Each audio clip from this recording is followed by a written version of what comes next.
Hi everyone, I'm Denise Rose of the Happy Vegan Couple. If this is your first time with me, I would just like to share that along with my husband Georgie, our passion is to help people transition from animal-based and processed food diets to one of whole plant foods.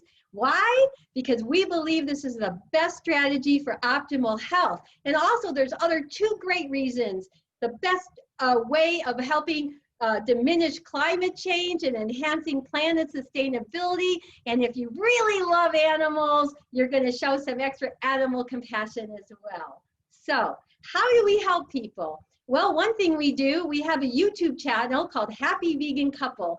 And on that, we post cooking videos of healthy, whole food, plant-based meals that we enjoy in our home. And Georgie shows you how to cook with step-by-step instructions. So if you don't really know how to cook and you're transitioning to this new way of eating, watching our videos, we think will really help you. We take the time to show you everything that needs to be done rather than doing the quick ones. Even though those are good ones, we want to help those who don't really know how to cook.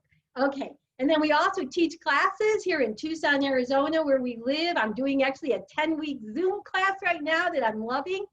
And I'm also doing interviews like the one today, where I'm talking with people who have already transitioned to whole food plant-based eating, and we're learning about how it worked for them, what challenges they had, what success they had.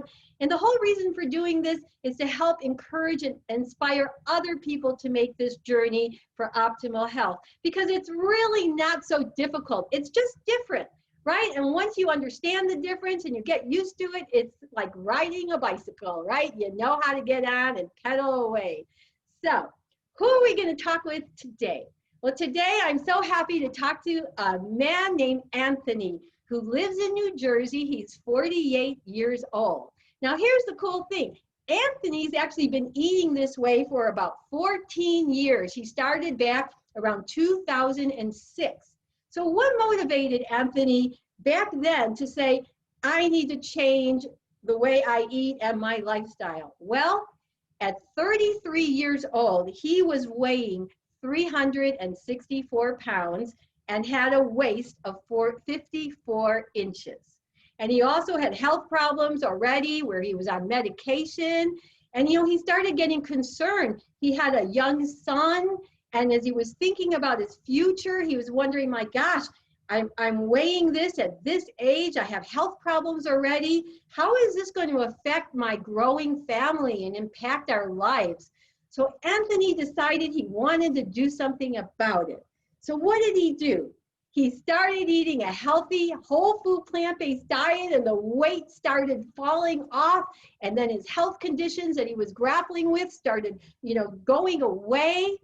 And so, as I said, he's kept it up for 14 years, and I'm just so excited to share his story with you. But before I do, I want to show you some pictures, those before and after pictures. So let me bring those up on the screen so I can share them with you. All right. And let me bring this up. So you can see here that the first little one, over here on the left, that was Anthony back before he went on this journey. And, you can see he was quite heavy. And he was actually somebody he's very tall, 6'4", but with the weight he was weighing, he was actually in the obese range, which of course is not healthy at all. And there he is after he made his journey with his son a little older. And look at Anthony. So let me show you a couple other pictures like this. Okay, so there's another one on the left of Anthony prior to the change. And now on the right, we've got his second son. Look at the energy emanating from him. It's just so exciting and wonderful. And then here he is with his wife, the before, and then the after. And they look like such a lovely, healthy couple. And then I just want to show you this last two. Now, the one on the left was taken quite a long time ago because his kids were young then. But I want you to notice that they're on a little train, like at an amusement park. And this picture has very special significance for Anthony. And we're going to share the story with you, after we start talking. But remember this little picture on the train. And then the next picture there is a more recent picture. The kids are older now, 16 and 14, and look at the family. They're all looking, just terrific with energy. And it's just, it's just so great when you remember where he started from, which was over like this on the left. So with that, I'm going to bring Anthony on and unmute him, and we're going to start hearing his story. So, Anthony, are you there? Yes, I'm here, Denise. Thank you for having me. Great. I'm so excited to share your story. I'm just blown away by your pictures. And I should just say, when the way that I got into this interview with Anthony is that I happened to become a friend of his on Facebook. And so at first I just saw the pictures of what he looked like now. But then he posted a picture from way back when his body was very different. And I was like, that was you? You had this major transformation? Because I didn't really know that, when I became his Facebook friend. And I was like, oh my gosh, that's amazing. I want to talk to you. I want to find out how you did it. Let's share it. So that's how he came onto this interview. So thanks. What I'd like that was my 20th wedding anniversary that I just celebrated last month in September of this year. So I was sharing my wedding pictures and pictures from my honeymoon, and just thinking back, and sometimes I don't even remember or realize how different I am, and how people who don't know me didn't know me the way I was, but you picked up on it right away. Yeah. I mean, it was, for me, it was like, wow, and I just felt so excited and happy for you because, I mean, again, it's so much. I mean, while most people would say, yes, you look better, from a Sure. from a physical point of view, what I really know about is all the health issues, that obesity brings. And so, and knowing you had a growing family and you were young, I was just so happy, of what you did. So let's start talking about it. So what I'd like to start with is really your backstory. You made this fantastic transformation, but I wonder if you could just talk a little bit about what it was like for you back then when you did have, all that excess weight on your body, and, what even just led you to put on those pounds, at such a young adult age. So if we could just start with that. Sure. So it actually starts back in grade school. I don't know how, but between the 4th and 5th grades, my mom lives in North Carolina, my mom and brother and I, and that's where I spent my school years. And then I spent my summers in New Jersey with my father. And we left right after school ended, and I went to New Jersey. And when I came back to start the 5th grade, I had gained weight. And I didn't even really realize it because, it happened gradually over that 2.5 or 3 month period, whatever it was, that I was away. But my friends at school noticed. And I remember that my one friend asked me, he said, how'd you get so fat over the summer? And I didn't even think about it. But the way he asked me that, and the way, it sunk in, and I realized that he was right, that I gained weight. Now, I didn't know what to do. Here I am, I'm in the 5th grade. My mother didn't know what to do. This was in the early, I guess by this point, the early 80s. So, it wasn't like there were a lot of obese people and a lot of, it wasn't really a topic, as much as it is today. And I didn't know what to do. My mother didn't know how to help, I had, yeah. So did you kind of carry that on then through adulthood? That was so I started? So I carried it on. So anyway, yes, you're right. So I was overweight, and then I started to notice it all the time because my friends would make little comments here and there, and I kept gaining weight slowly. But more importantly, and I guess what I'm trying to get to is that I started to self-identify as someone who was overweight, or someone who was obese or fat or whatever. And that, I think, started this cycle that didn't let me break out of it. Because when I would approach people, I would think, oh, or a girl, like, she's not going to want to talk to me because I'm overweight. I had all of those issues where I thought of myself as this overweight thing. And it's not anyone's fault. It's just how I decided to take ownership of the feedback that I was getting from people. So I did, and it lasted. It just stuck with me, and I tried over the years. I mostly by just keeping myself hungry. There was a point in time where I thought sugar was bad, right? So I would stop eating things with sugar, and I would try to keep myself hungry. But then I was loading up on things that were fats, and then there was a point in time where fats were bad. So I basically swapped all my butter for jelly, and guess what? It didn't really change much, right? Right, that was the back in the days of the Snackwell cookies. Let's not eat the fat. Exactly. I remember my parents having those cookies. Yeah, exactly. So I would try, and sometimes I would lose a little bit of weight, but it always came back, and it always came back more. And I think by the time I graduated high school, I was close to, if not 300 pounds. And wow. And that's just how I was. It was hard to shop for clothes in regular stores, even as I was leaving high school. I mean, by the time I was in the 6th grade, I was shopping in adult stores because the kids' sizes didn't fit. And then by the time I was leaving high school, I was going to the big and tall shops.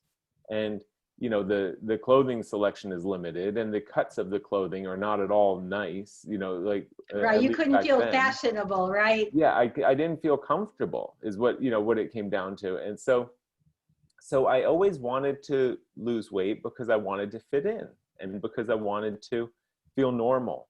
And that was just how I grew up. Now, somehow I made it through college.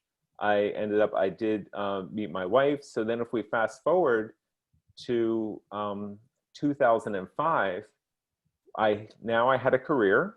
I was working at the time in pharmaceutical research, and I was married, and we owned a home, our dream house. We had all of these things going. We had a child.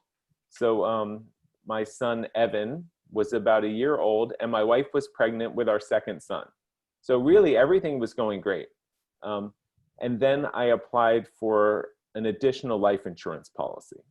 And I applied for a 20-year term life insurance policy, as we do when we bring children into the world, to make sure that our family will be taken care of if something happens to us. And when I got the letter from the insurance company after I had applied, and someone came out and did an in-home physical and all of those things that they do, I remember I was standing in my kitchen, I opened it up, and I was denied. I was denied a 20-year term life insurance policy. And I was only 33 years old. So quickly, my mind started doing all kinds of math. Anthony, I want to ask you, before you got denied with that, did you feel like you were an unhealthy person? Because I know that some people, don't necessarily always consider having excess weight making you unhealthy. Right. So I was just kind of curious, what was your mindset about that? I didn't feel unhealthy. No, I didn't. But I don't know how realistic I was being with myself. So I was medicated for high blood pressure. My cholesterol was borderline high, which means it was in the low 200s or maybe up to 220, where my doctor kept telling me I was going to have to go on medication, but didn't force me to prescribe medication. The blood pressure, they were no longer allowing me to say I didn't want it to go on the medication. They said, no, you have to at this point. I got frequent migraine headaches. And I also went for a sleep study, and they discovered that I had sleep apnea. Which I think is common when people have a lot of weight on their bodies. Yeah, so I had all of these things, but they were all little things, and they weren't such unusual things. I mean, everyone in my family had high cholesterol. Lots of people I knew had high blood pressure. Plenty of people I knew were overweight. I could talk to people who had the CPAP machine, because they had sleep apnea, and I knew enough that I didn't want that, but so I didn't feel so different than, maybe I just had a bigger combination of these issues than other people, or maybe mine was just a little more severe. But I would go snowboarding in the winter, and I would go snowboarding across the country. And when I would travel and I would go in this, in the Alps in Europe and stuff, and I would do things like that. I would go for walks and for hikes with my wife. Like I wasn't immobile, and I was skateboarding, in the summertime. So I didn't really feel it, but being denied that life insurance policy and knowing how the insurance companies work, right? They plug in all of your information and it's a computer algorithm that determines, it's not so subjective where somebody's like, well, yeah, we don't need any more policies this month. Let's deny this one, right? I knew that there was data behind it. Right. And that was the eye opener for me. That was undeniable as far as I was concerned. And what that did was that forced me to take a really careful and objective look at what was really going on in my life. It wasn't enough for me to laugh things off like jokes. When I was 360 pounds and people would say, wow, you're twice the size of me. I'm like, yeah, well, I'm almost twice as tall as you too. And I used to tell people, I just have really thick skin, or I would say I'm a giant, I'm just that much bigger of a human being than other people, or make jokes or say, my brother grew up thin and we were everywhere together. And I would say, oh, well, I eat all his food too, Right. It was always just, but there's something I couldn't have, maybe it was the frame of mind I was in. Maybe it was how serious I was taking this because I was starting a family. And here I am thinking that, this is the beginning of my life. I always wanted to be a father. And here I am now, I'm bringing children into this world and I'm being told that my days are numbered. Yeah. So, and let me ask you, at that point, did your wife, did she have any concerns about what she might have thought about your health profile, or was that not really part of her lens at that time? Yeah, not really. She didn't really, because she saw me, because she saw me wanting to get up and get on the first chair at the, when we went skiing or snowboarding, and she saw me being active in the yard and doing my yard work and going out skateboarding and, doing all these things. So I don't think it really registered for her either. And, I thought that I was healthy because at the time, I was also vegetarian. I actually gave up eating meat in the early 90s as one of my attempts to lose weight. And it did work for a little while. Then eventually it came back. I learned that Ben & Jerry's ice cream and cheese pizza and French fries are all vegetarian, It took a little bit of time. But so I thought I was healthy because I didn't eat meat and I didn't drink alcohol. I had given up alcohol too. So I thought I had some things going for me, but like I said, this was undeniable. So it forced me to take a really careful look. And when I took that careful look, I saw things that I didn't notice before. Things like when I did travel for work, when I went on an airplane, as I'm walking down the aisle, everyone with an empty seat next to them was looking at me, and I started to feel those looks. Yeah. Where in the past, maybe I didn't really notice those things before because they didn't want me to sit next to them. Right, because they're kind of feeling like somebody's maybe like completely overflowed. Space, right? I had a 54-inch waist. That's much larger than fits in any seat. In fact, I would hover over any armchair. Like I couldn't sit in armchairs, whether it was at work, on an airplane, anywhere. But on the airplane, I would just hover myself over the seat and then I would just push down and squish myself in. And I would cross my arms and I would try to make myself take up at least amount of space as possible, but it wasn't comfortable. And right. And of course, how hard is that? I mean, inside, in a way, you were trying to make yourself somewhat invisible in a way. Exactly. Right. Yeah. And psychologically, that cannot be healthy. It's not an enjoyable way to live. And I learned that afterwards. So you said it during the introduction, this isn't about wanting to look better or vanity. And it's not about like fat shaming or telling anyone else what they should do. In fact, and we can get into this later, I don't like to tell anyone what to do. But if someone wants help, then I'm happy to extend a hand and help them to do what they want to do. Right. So let me just to bring this along. So I know, so you had that experience with the life insurance.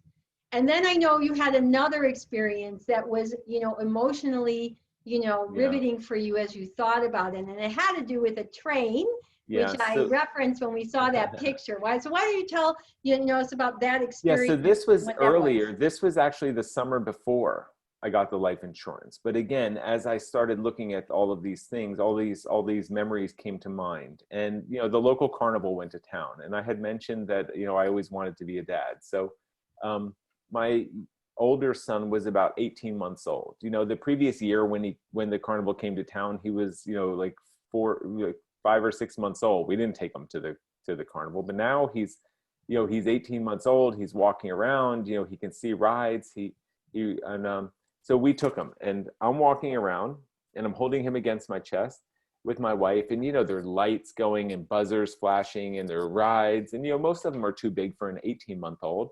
But we come around to the kiddie section, and we walked around one of these food vending machines that had all these lights, and he's going like blinking, and then we come around the corner, and there's a train, and he sees the train, and he just gets noticeably excited. He started pointing. I don't know if he was talking at the time, if he said train, or whatever, but right. But he was clearly excited about this train, and he had always been playing with trains. One of his first Christmas when he was 6 years old, he got a wooden train set, and he would push it all over the house, everywhere. And then we had the Thomas the Train toys, and he would watch the Thomas the Train, show and stuff. So he thought that Thomas the Train was here, and he knew that this was something that he could go on because it was that size. And for me as a dad, that was exciting, and my wife was excited. So here we go. I'm holding my son, and he's wiggling and pointing. So we start walking over here towards this train.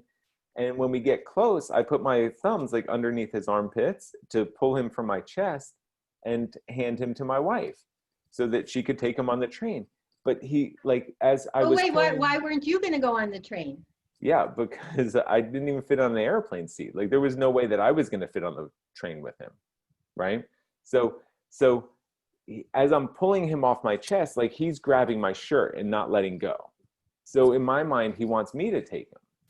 But, literally impossible. Like, there would be, like, I would have a better chance sitting on top of the train, to go in circles, than to try to get into one of these cars. So, I'm bigger than him, so I got him off of my chest, right? And I handed him to my wife, and we went through the ticket line, and I'm still glowing, and he's still focused on the train, and my wife is excited to take him on the train. So they give their tickets, and I'm just standing there, in kind of la la land, watching them with a big smile on my face. And the attendant kind of snapped me out of it. He said, "Excuse me, sir," because I was just standing there now blocking so no one else could get through and give their ticket. He said, "You have to wait over here." And I said, "Okay." So I kind of snapped out of it, and I walked around, and I stood there, behind this metal railing, right? And while I'm standing there, I was watching, and my wife and son were going around on the train, and they were laughing, and they were having fun, and they would wave to me when they came around. But for me, it was kind of sad, because as I'm watching and I'm standing behind a metal fence, I'm feeling like an outsider, like I can't participate. And two thoughts jumped into my mind. The first thought was, is this the kind of father that I'm going to be? My son was not even 2 years old, and my second wasn't even born yet. And already I was experiencing things that I couldn't help them. I couldn't do with them. And that was scary to me. And the second thought was, is this the kind of husband I am? What else is my wife going to have to do for these kids? What else am I not going to be able to do? And those thoughts were hard for me to take. Yeah, those are very hard things, I would imagine, to feel. I think, I'm visioning that situation and seeing you, having to be the observer. You use the word outsider, Yeah. Either one, right? Your son is experiencing these exciting moments, fun moments, and dad can't, be right there with him, and feeling it, yeah. So I could imagine that. So it was hard at that time, but it wasn't hard enough for me to do something about it, or to, I probably did a little bit. I probably did try to eat a little bit less, or, quote unquote, watch what I was eating a little bit after that, but I didn't know what to do. But multiply that to, a couple of months later, when I get this letter from an insurance company, and all of these things added up, and it hit me like a ton of bricks, and I knew that I had to do something. I knew I had to do something.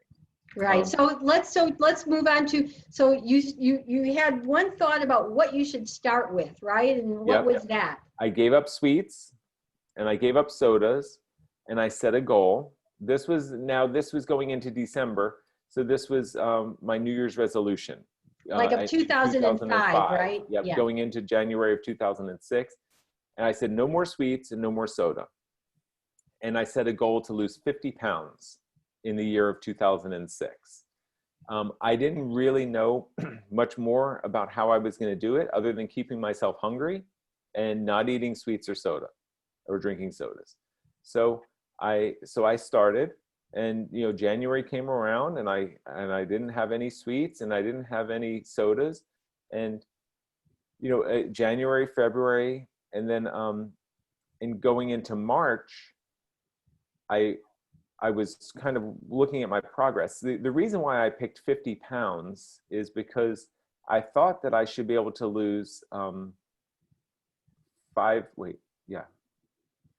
thought that I should be able to lose 5 pounds a month, right? And I wanted to give myself a little bit of a wiggle room. So I, instead of picking 60 pounds, I picked 50 pounds, right? So I gave myself basically 2 months free. So I wasn't nervous. By the end of January, I hadn't really lost any weight. And I wasn't nervous by the end of February, because I hadn't really lost any weight. I just thought it was starting slow or something like that. And then we're coming into March, and I still hadn't lost a single pound. And I was starting to feel helpless. And I was starting at that point to feel almost depressed. Now, what am I going to do? I can't figure out how to lose weight. Everything I looked at and everything I read at the time was all Atkins diet. It was low carb. Yeah. So this was 2005, and I would, like I mentioned, I was vegetarian.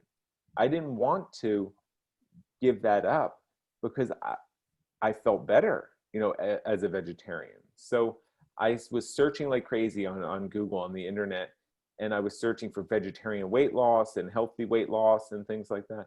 And I came across Dr. Furman's book, Eat to Live. Joel Furman, Dr. Joel Furman.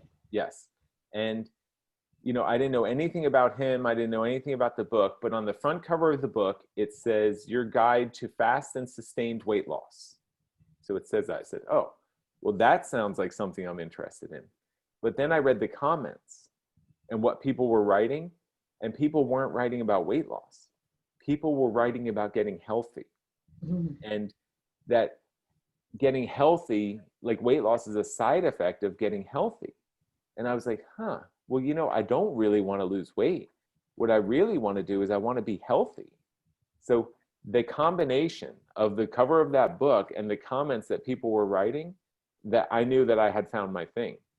And I actually think it's pretty profound that you actually early on there made that connection, which was important, which was the goal is the health. If you get the health, the weight won't be there. Exactly. Right. And for my entire life, I was trying to lose weight to look better, or to trim down, or just to get the body fat off. But I never even thought about the health part of it. And the doctor would always say, if you lost some weight, your blood pressure would come down. But they never told me if I lowered my blood pressure, I would lose weight. You know what I mean? Or they never told me if I lowered my cholesterol, that I would lose weight. They always said the opposite. Like, if you lose weight, your cholesterol will drop. So this was really interesting. And I give a lot of credit to Dr. Furman for, the way that he wrote that book. It was like, it was for me. Okay, so you already were not eating meat. So that's a big part of the diet that you were doing that a lot of people did. Yes. Did it scare you at all, though, that you were, because I'm going to assume that let me ask you, what was the major program, for eating that you read about in that book, for people who don't know it? Yeah. That was Eating for Health, Eating to Live. Yes. So when I read the book, it says you eat vegetables, fruits, beans, some nuts and seeds, and almost nothing else. And that So was no whole grains? there are some whole grains in there, but that isn't one of the kind of foundational parts of that. You know, it says, and the nothing, when I said nothing else, it says almost nothing else. You know, so there is room for anything else that you want to eat, but that the majority of my calories, what I learned from that book was that the majority of my calories should be coming from vegetables, fruits, beans, a little bit of nuts and seeds. And that was it. So I started switching. So for example, so I read the book cover to cover and I said, okay, this is for me and I'm starting this right away. So I never ate breakfast before. I would have a cup of coffee, sometimes with cream and sugar, but now since I'm not eating sweets, you know, the sugar had been gone already. But so I said, well, here's a good opportunity. You know, I'm at work and there's this huge fruit bar, you know, for breakfast. I said, now I'm going to have a big bowl of fruit for breakfast every day. So I started adding fruit to my diet that way. My goal was to eat as many fruits and vegetables as I could, you know, in every day. So same thing at lunch. You know, we had this salad bar. So I would still continue getting whatever I would normally get for lunch, but I would have a huge salad with it.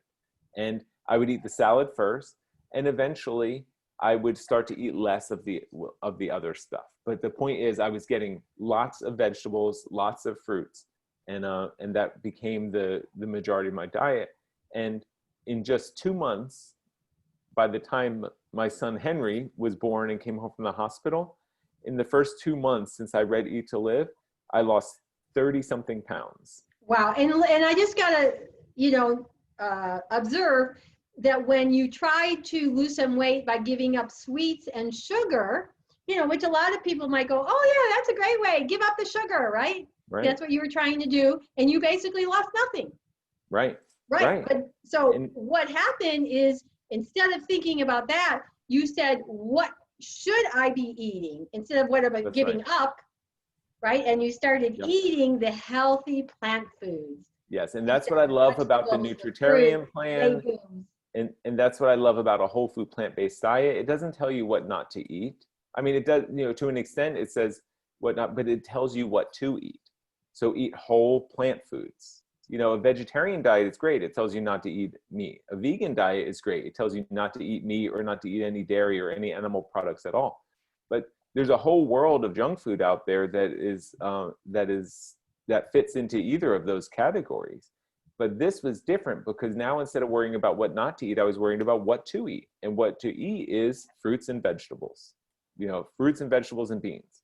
And right. So I just want to ask you, so now, so you did give up then the dairy and if you were eating eggs, some people, you know, put that in the dairy group. So if you were, was it hard for you to give that up, the dairy and the eggs? I didn't give it up right away. I started gradually eating more fruits and vegetables and crowding out that everything else. Right. So that everything else was bread, it was cheese, it was eggs, it was anything that contained some milk products in it, you know, it was refined flours, you know, it was all of that other stuff that I started crowding out. And I didn't really crowd out one before the other. You know, cheese, it probably took me maybe 6 months to give up the cheese completely. And how that looked is, you know, the most important place for me to have cheese was on top of pizza, right? So I used to go to the pizza place for lunch and get 2 slices of pizza. Now I would go and I would get a big salad, a huge salad, and the pizza place I went to was fantastic. It had a salad that had, you know, sliced pears and apples, and it had some raisins on it, and it had, you know, a variety of vegetables in there and dark greens. So I would have this big, and just a couple of walnuts on top, just maybe 3 or 4 walnuts on top. So I would have that big salad, but I would still order 2 slices of pizza. And then I stopped. Then I went down to 1 slice of pizza, and then my pizza was loaded up with vegetables, you know, and you know, I would get the one with the most vegetables on it, but it still had cheese. And then eventually I would get the pizza that didn't have any cheese on it. At the pizza place I went to here in New Jersey, they had, it's all like chopped tomatoes on there. I think it's called like the bruschetta pie. And it would have like 2 little spots of mozzarella cheese on it, but it wasn't even melted. So I could very easily ask them, hey, can you take the cheese off and give me that? So that's how I kind of transformed. And then I got to the point where I just basically said, okay, now I don't need the pizza. They had white flour in it also, and it had all the other stuff. So then I was happy with just the salad, and I learned how to substitute and say, okay, instead of cheese, can I have avocado on my salad? And, to do these little things, to make these salads into delicious meals that I really looked forward to and that I really enjoyed. And then I didn't need the pizza.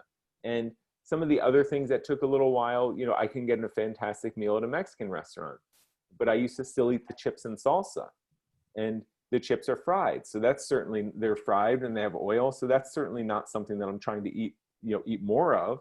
So slowly I would, I had to phase out the chips. So those things but I transitioned pretty aggressively, and it probably took 3 to maybe 6 months to get those things completely off of my plate, to the point where I was eating what me or you, or what Dr. Furman would call nutritarian, but even while I was transitioning, even before I was perfect, I had lost that initial bump of 30 something pounds in the first 2 months. And then I started losing weight, 8 pounds a month, just like a clock. And by December of that year, I had that goal to lose 50 pounds. But by December of 2006, I'd lost a total of 90 pounds. Wow. And I was already off my blood pressure medication, and I was literally feeling better than I ever had in my life, even though I still had another 70 pounds to lose. I still was weighing about 270 pounds at that point, but I felt amazing. And that's the point where I was like, wow, I mean, I was excited because nothing had ever worked that well for me before. Right. So let me just interrupt you ask you a few things. So you talked, a little bit about like how you ate outside of your house at work and, a couple restaurants, but what about in your house? Like, how did that work? And also with your family. So like, I don't know if you can remember, like maybe, cause that was quite a while ago, but if you might you remember like how you started, creating food for yourself in the house? At home, I just ate salads, and I would eat salads with steamed broccoli on top of them, or I would eat salads with steamed kale on top of it. Or I wasn't even eating incredible amounts of beans. I was really focused on the fruits and vegetables.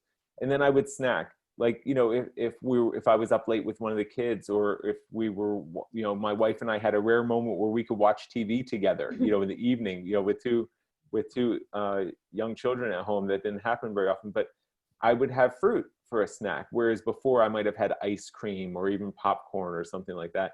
But I wouldn't necessarily only have one piece of fruit. Sometimes I would cut up an apple, a pear, and a banana, and I would eat all 3 of those pieces of fruit. I never was to the point where I was letting myself be hungry, and I was never to the point where I was never to the point where I was letting myself get hungry. And that's important, I think, because, excuse me, earlier you talked about like when you tried to lose weight before you got on this new way of eating, you calorie restricted, you were hungry. That's not a fun way to live, really, to be hungry all the time. Really hard, and it's not a sustainable way to live. Right. And I was used to eating a lot, I guess, but eating a lot, if I was driving home from work and I wanted to snack at something, I would pull into Trader Joe's and grab a bag of baby carrots, and I would eat a bag of baby carrots on the way home. And I think there's like 120 calories in a 1 pound bag of baby carrots. And my commute was an hour, and I usually couldn't even finish the whole bag of carrots by the time I got home.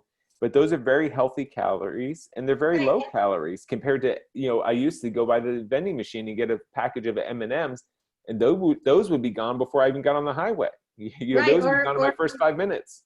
Right, or a bag of chips with oil. I don't know how much oil is used to create those chips, but when you said that, just 1 tablespoon of oil is 120 calories. Right. Just think about how little that is. You get a whole bag of carrots. Yeah. Right? So that's what I was doing. I was eating so many fruits and vegetables, and my body was responding so well. My blood pressure dropped quickly. I can't remember exactly how long it took me to get off my medication, But I remember my doctor was fantastic. She wanted me to see her sometimes every week, or at least every 2 weeks. And she had me logging my blood pressure 3 times a day. When I woke up in the morning, right when I got home from work, and then right before I went to bed, so that she wasn't making decisions just on what the reading said while I was in her office with her. She was making decisions based on what, my whole thing. And she quickly took me off of my 2 medications that I was on for blood pressure. And she was just excited to see me step on the scale every time I went there. And she, was giving me high fives and yeah, and it was going great. So it's December, I'm down 90 pounds, and I want to make a note. So I was ready to set another New Year's resolution. And now I was going to set a New Year's resolution to start exercising. So I do want to make that point clear also. So I lost that first 90 pounds without doing any exercise at all. And that's a significant thing to say, because so many people really think, okay, the way I have to do this, I have to go to the gym, or I have to run, I got to do all this. And while exercise is very important for health, we know through research that, what you're putting in your body is the bigger factor, right? Yes. Exercise can help accelerate and enhance. But, typically if people are eating bad, you'd have to exercise so much to burn those calories, and most people can't do that. Yeah. And beyond that, there's a whole psychological component that goes along with it. And when a sedentary person starts exercising, they get hungry. Like real, they experience real hunger because their body's doing work that it had not done before. And if you don't have good habits and you're hungry all the time, we're right back to square one. We're out of that sustainable mode. So I'm very grateful that I accidentally didn't start exercising in the beginning, because now that I was 10 months into, eating my whole food, plant-based nutritarian plan, I pretty much didn't have any old habits to fall back on. So I started exercising, but when I get hungry, I reach for a piece of fruit, or I went for the bag of baby carrots, or, I had an extra large salad, when I got home, or I would put broccoli and steamed kale on top of my salad, for dinner. Or maybe I would have a few more beans with a meal, so those were the kinds of things when I started to feel hungry from exercising. And interesting, even when I started exercising, so I started running. Well, but let me just interrupt you for a moment. There was something I just wanted to keep asking you, and we'll go back to that. I mean, to the running. But when you were a vegetarian, so you already had vegetables in your life. But I'm just curious, when you really enhanced your vegetable eating, did you experience any issues that some people might like?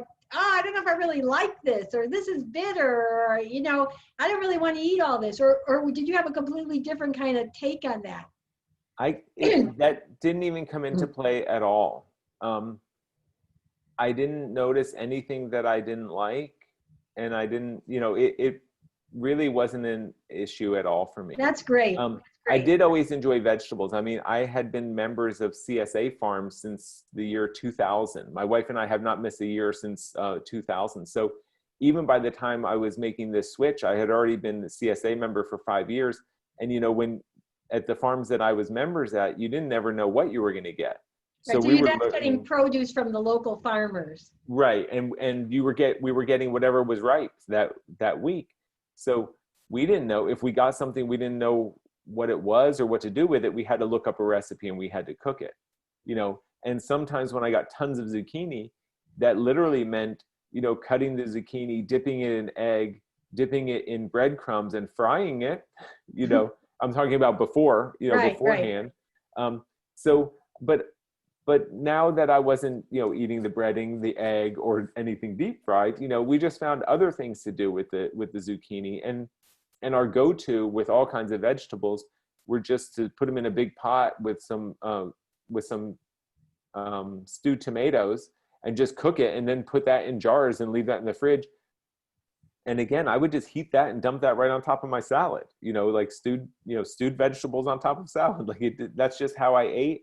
And the flavors were fine, and it was working so well. I was so motivated and I was so excited that I probably wouldn't have cared even if I did eat something I didn't like. I probably would just still continue eating it. Right, because you were seeing the benefits. Okay, I just wanted to hear that part. So let's go back now to the story. And the thing about exercise is, earlier on you did say you were active, like with some sports like snowboarding and Sure. Skateboarding. skateboarding. So you were kind of active, but you didn't see that really as exercise, right?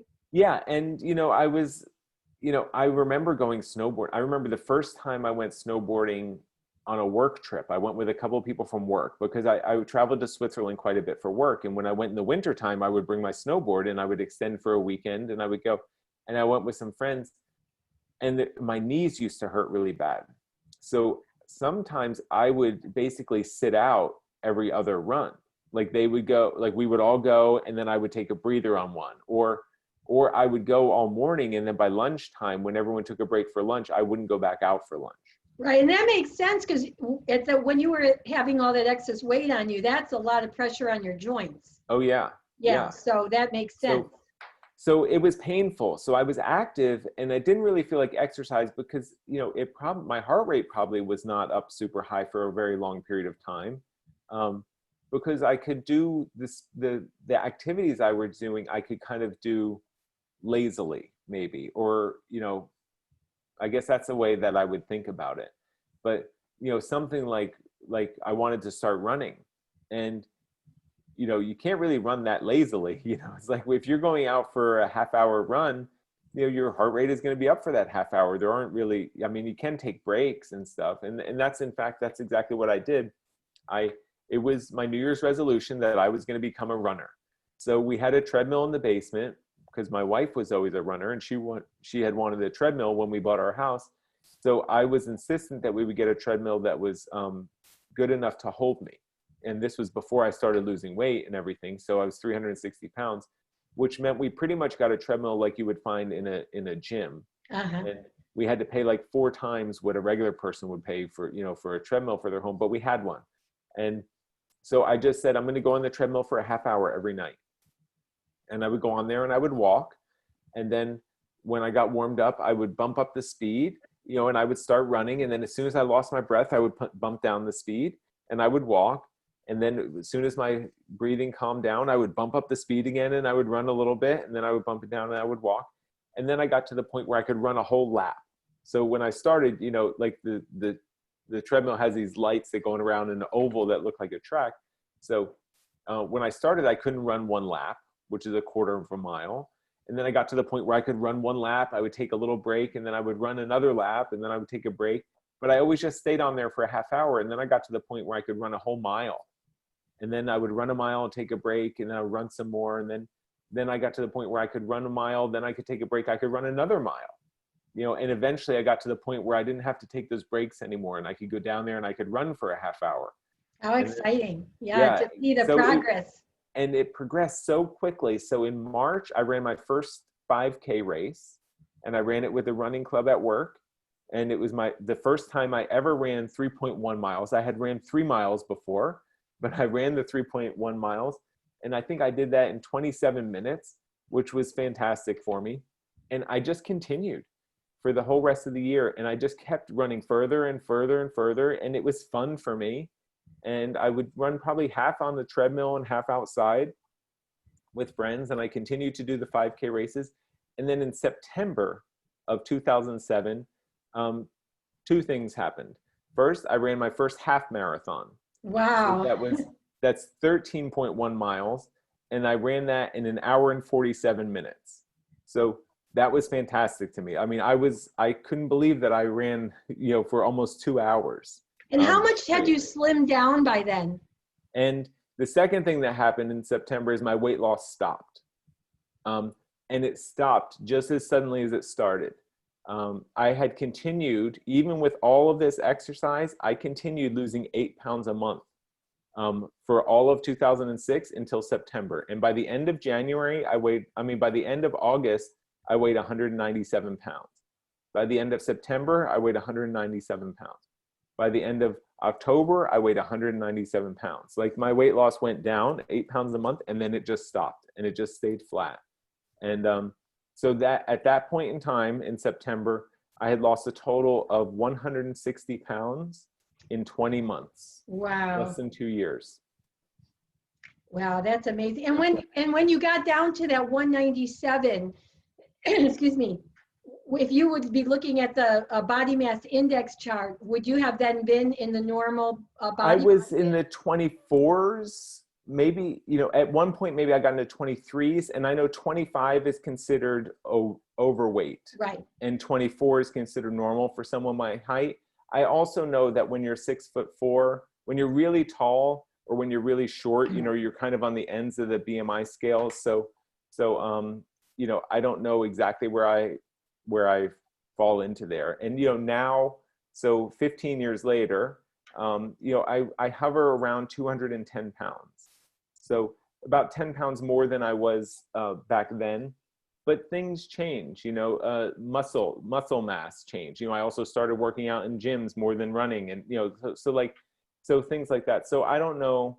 So I still hover right around the upper end of normal on the body mass index scale, sometimes even like maybe 25.2. So just barely over that into the overweight category. But there's also, some skin that's just going to be with me, forever, unless I decide to get it cut off. So I don't really put too much, I guess, kind of stake into the BMI scale for myself. For those reasons, and I hope that's not just an excuse. I hope that's. Well, we're looking at you. I mean, Yeah. I showed your pictures. I mean, you look great. So thank you. You feel wonderful, and you have active. Exactly. Let me ask you a question, because as you just started talking about that, then you did go to the gym and you started doing resistance. Yeah. Excuse me, and that makes me think of the issue of protein, because I know from teaching and talking to people.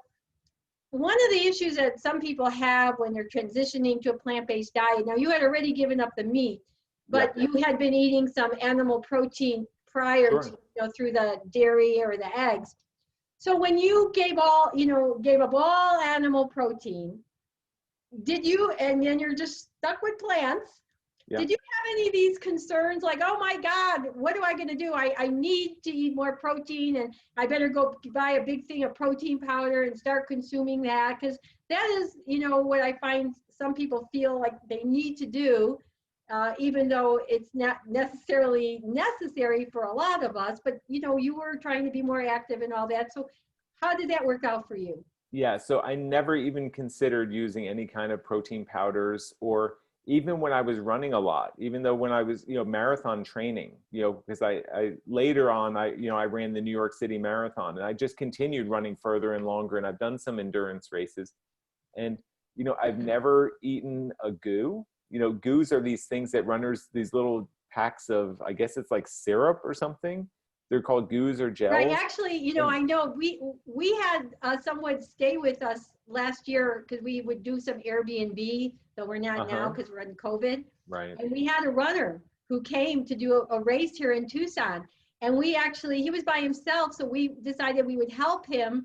So we actually went to the race, at a particular point, so we could pass him that goose stuff. So exactly, I know, and right. A lot of people, a lot of people use that stuff, and I guess they need it to perform at some level. For me personally, my feeling is, if I'm going to be, I don't want to push my body to the point where I need to fuel on something more than whole food.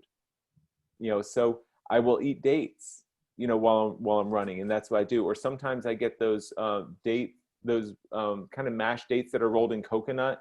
You can get them at the store. Literally, it's the two ingredients. It's dates and coconut. Right. Those date rolls, I think they call them. Yeah.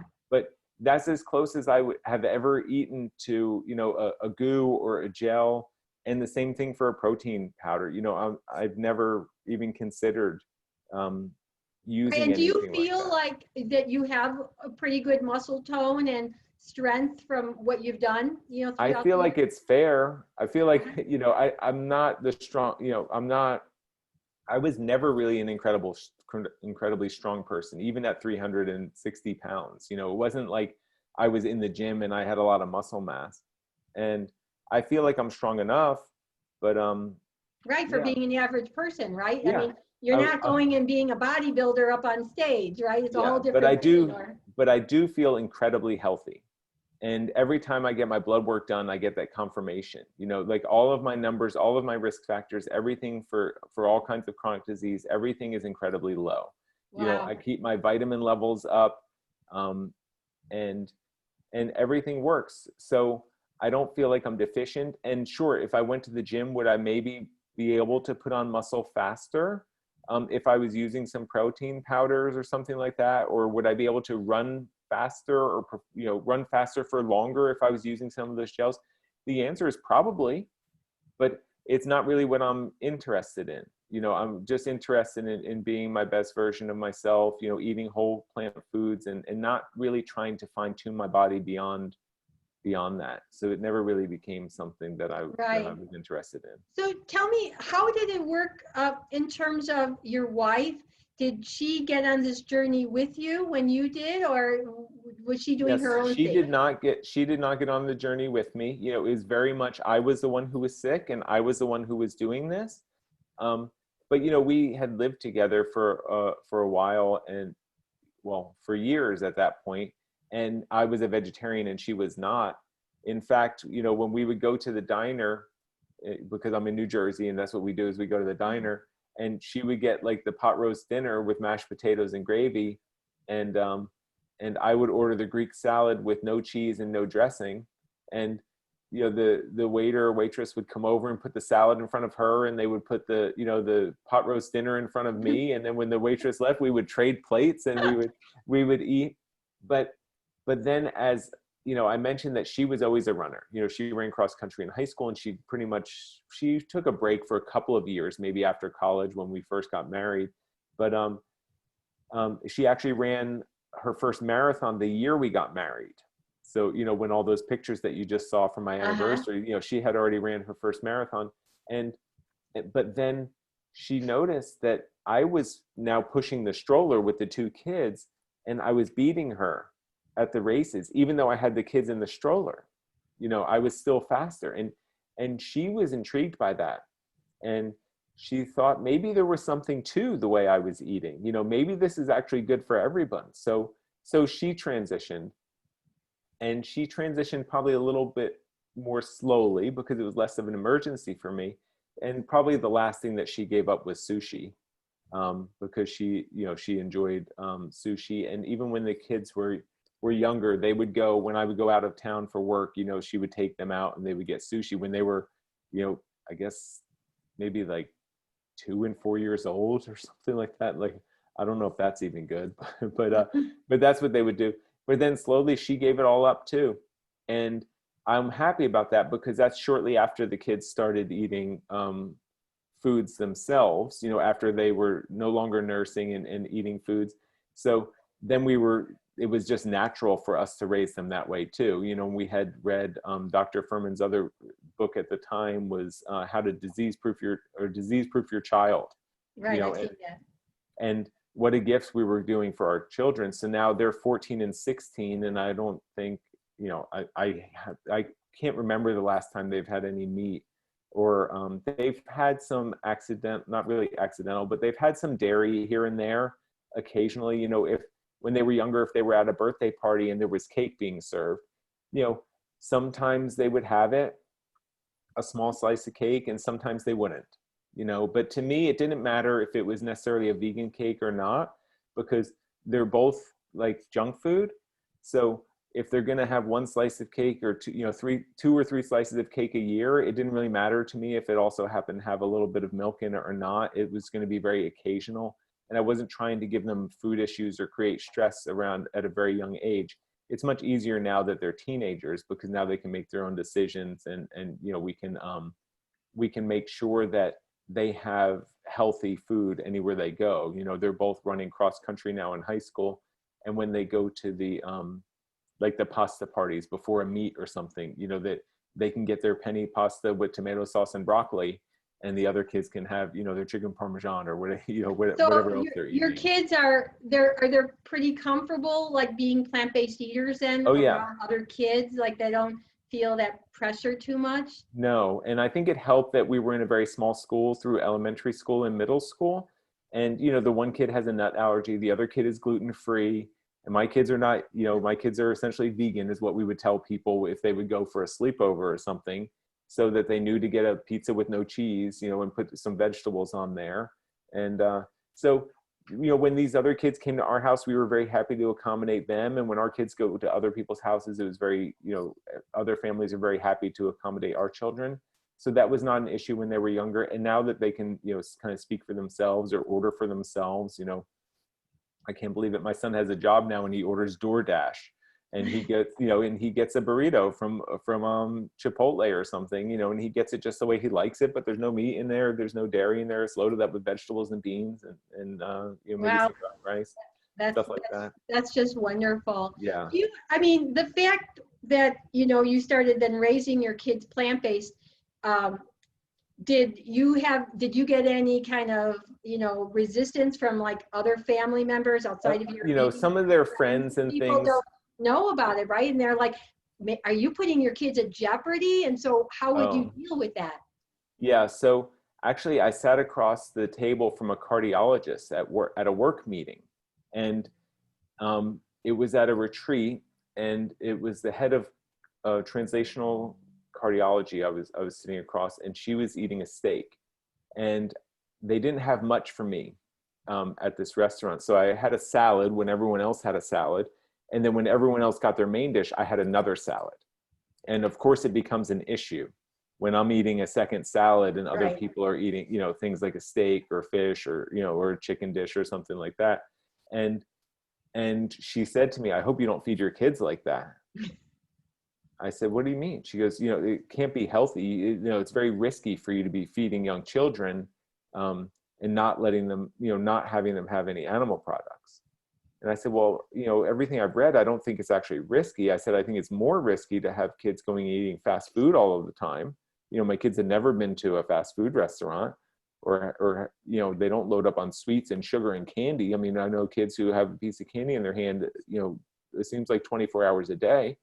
But, I never really, I know that when people, I learned from my own weight loss journey that when people say things like that, it's much more about them. Right. Justifying what they're doing and their own behavior than it is about me. So I was confident in our course. We're very careful about checking vitamin levels, and our pediatrician, used to ask us, why do you want to have their vitamin D checked? Why do you want to have their omega-3 checked? And why do you want to have their vitamin B12 checked?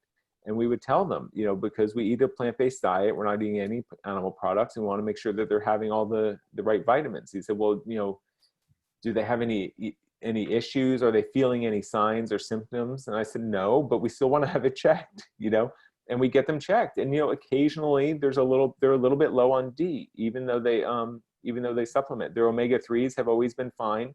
And that's something I'm very careful about. We supplement that, but it's always just been within range. And the B12 has always been within range. It's just that every once in a while the D, so we have an extra vitamin D spray, and we just watch these things to make sure that it's being done responsibly.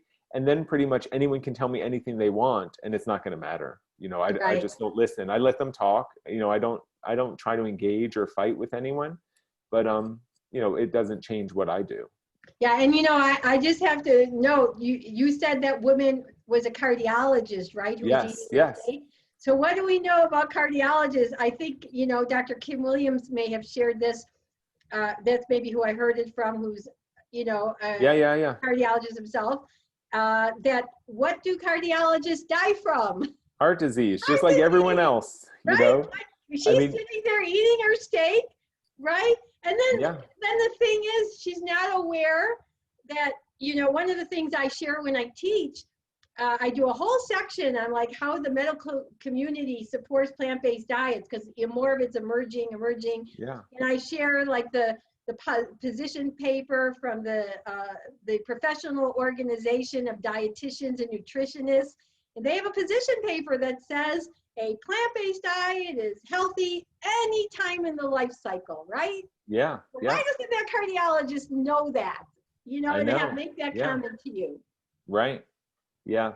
So, Yeah. So, sometimes we just have to realize that we know more than people around, or we know what's better for us. I don't take that, that high of a position, but I know what's good for me and for my family, and I'm confident. And if anyone thinks they can assess anything by a side conversation in 2 minutes, and they think that they can really sum it up, what I should or shouldn't be doing for myself or for my family, to me, that has no influence, because there's no way anyone who actually is going to make kind of data or informed decisions in that short amount of time on that limited piece of information, that limited bit of information. So, so I'm happy to let people say what they want to say, but when I go home, I know what I'm doing, and I'm Yeah, doing so what's I right. just wonder, because you have the experience of raising your two boys plant-based, and they're Yeah. older now, they're doing so well.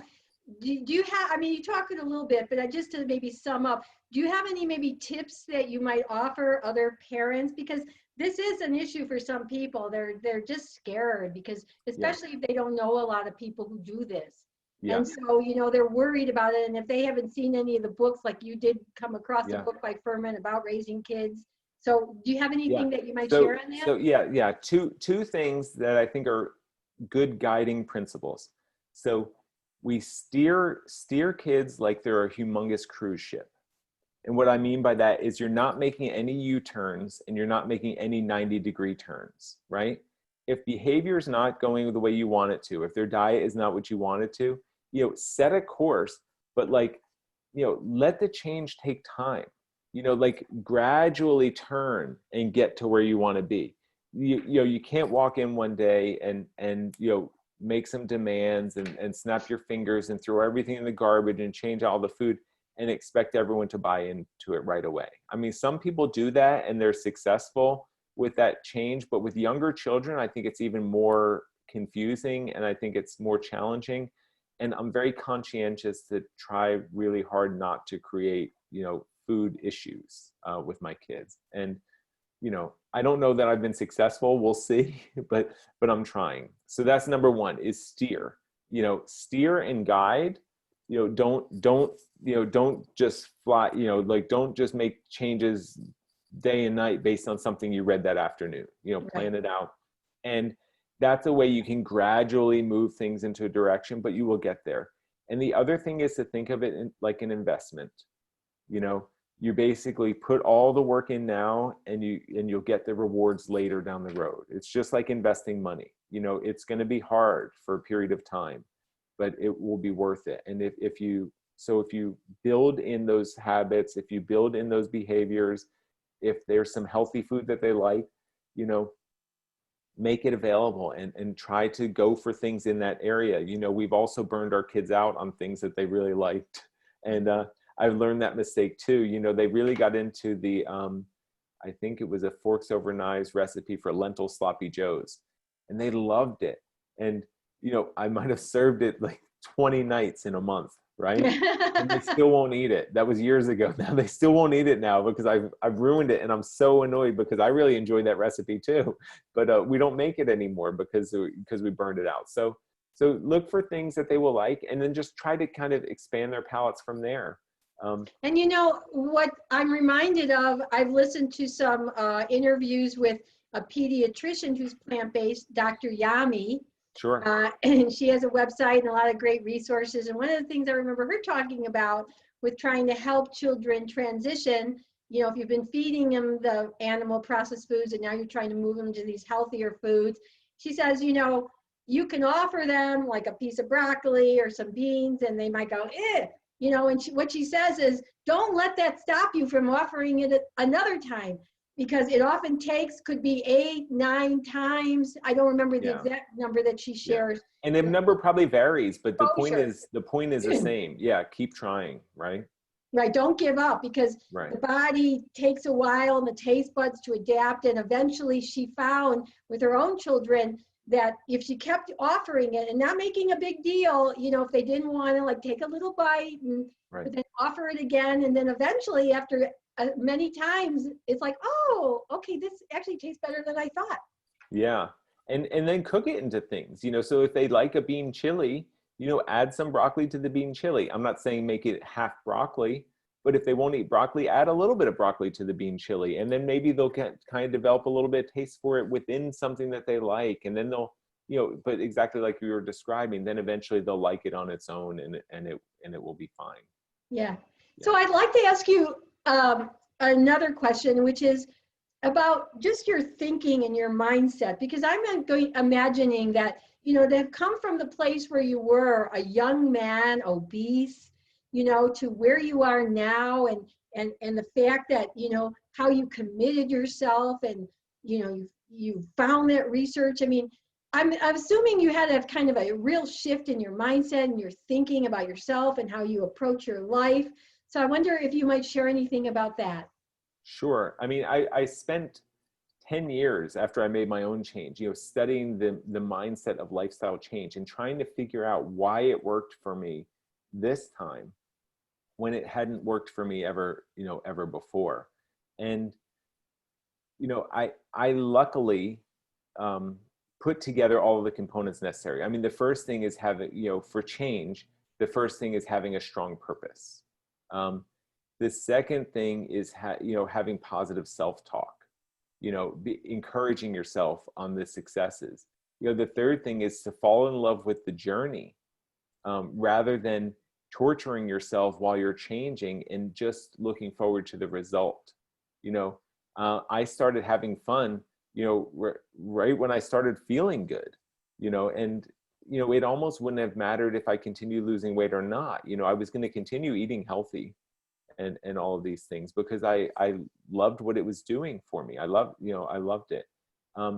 Now I have this mindset where I'm just grateful for this new life that I have, and particularly I give a lot of that credit to Dr. Furman. But it's all of the leaders in our plant-based field. It's all of these guys who, and gals. Guys and gals, I'm sorry. Right. I use guys in the general term all the time. I know, hey guys. I know. Yeah, but Right. It's everyone, going back even 30 and 40 and 50 years ago, who were kind of pioneering this space and laying this foundation for all of us, who are now realizing the benefits of all of this work that was done so early on. So I'm grateful to that. I'm grateful to people like yourself who share these stories now and who contribute so much and teach other people and just want to help other people to realize how fantastic they can be. And, your smile and your happiness radiates through your personality. And, that's why you're the happy vegan couple, right? Yeah. and I love that because that's what it's really about for me. So it's not about deprivation. It's really about quality of life and appreciation of life and being the happiest and best versions of ourselves. And that's just how I feel like I'm living now.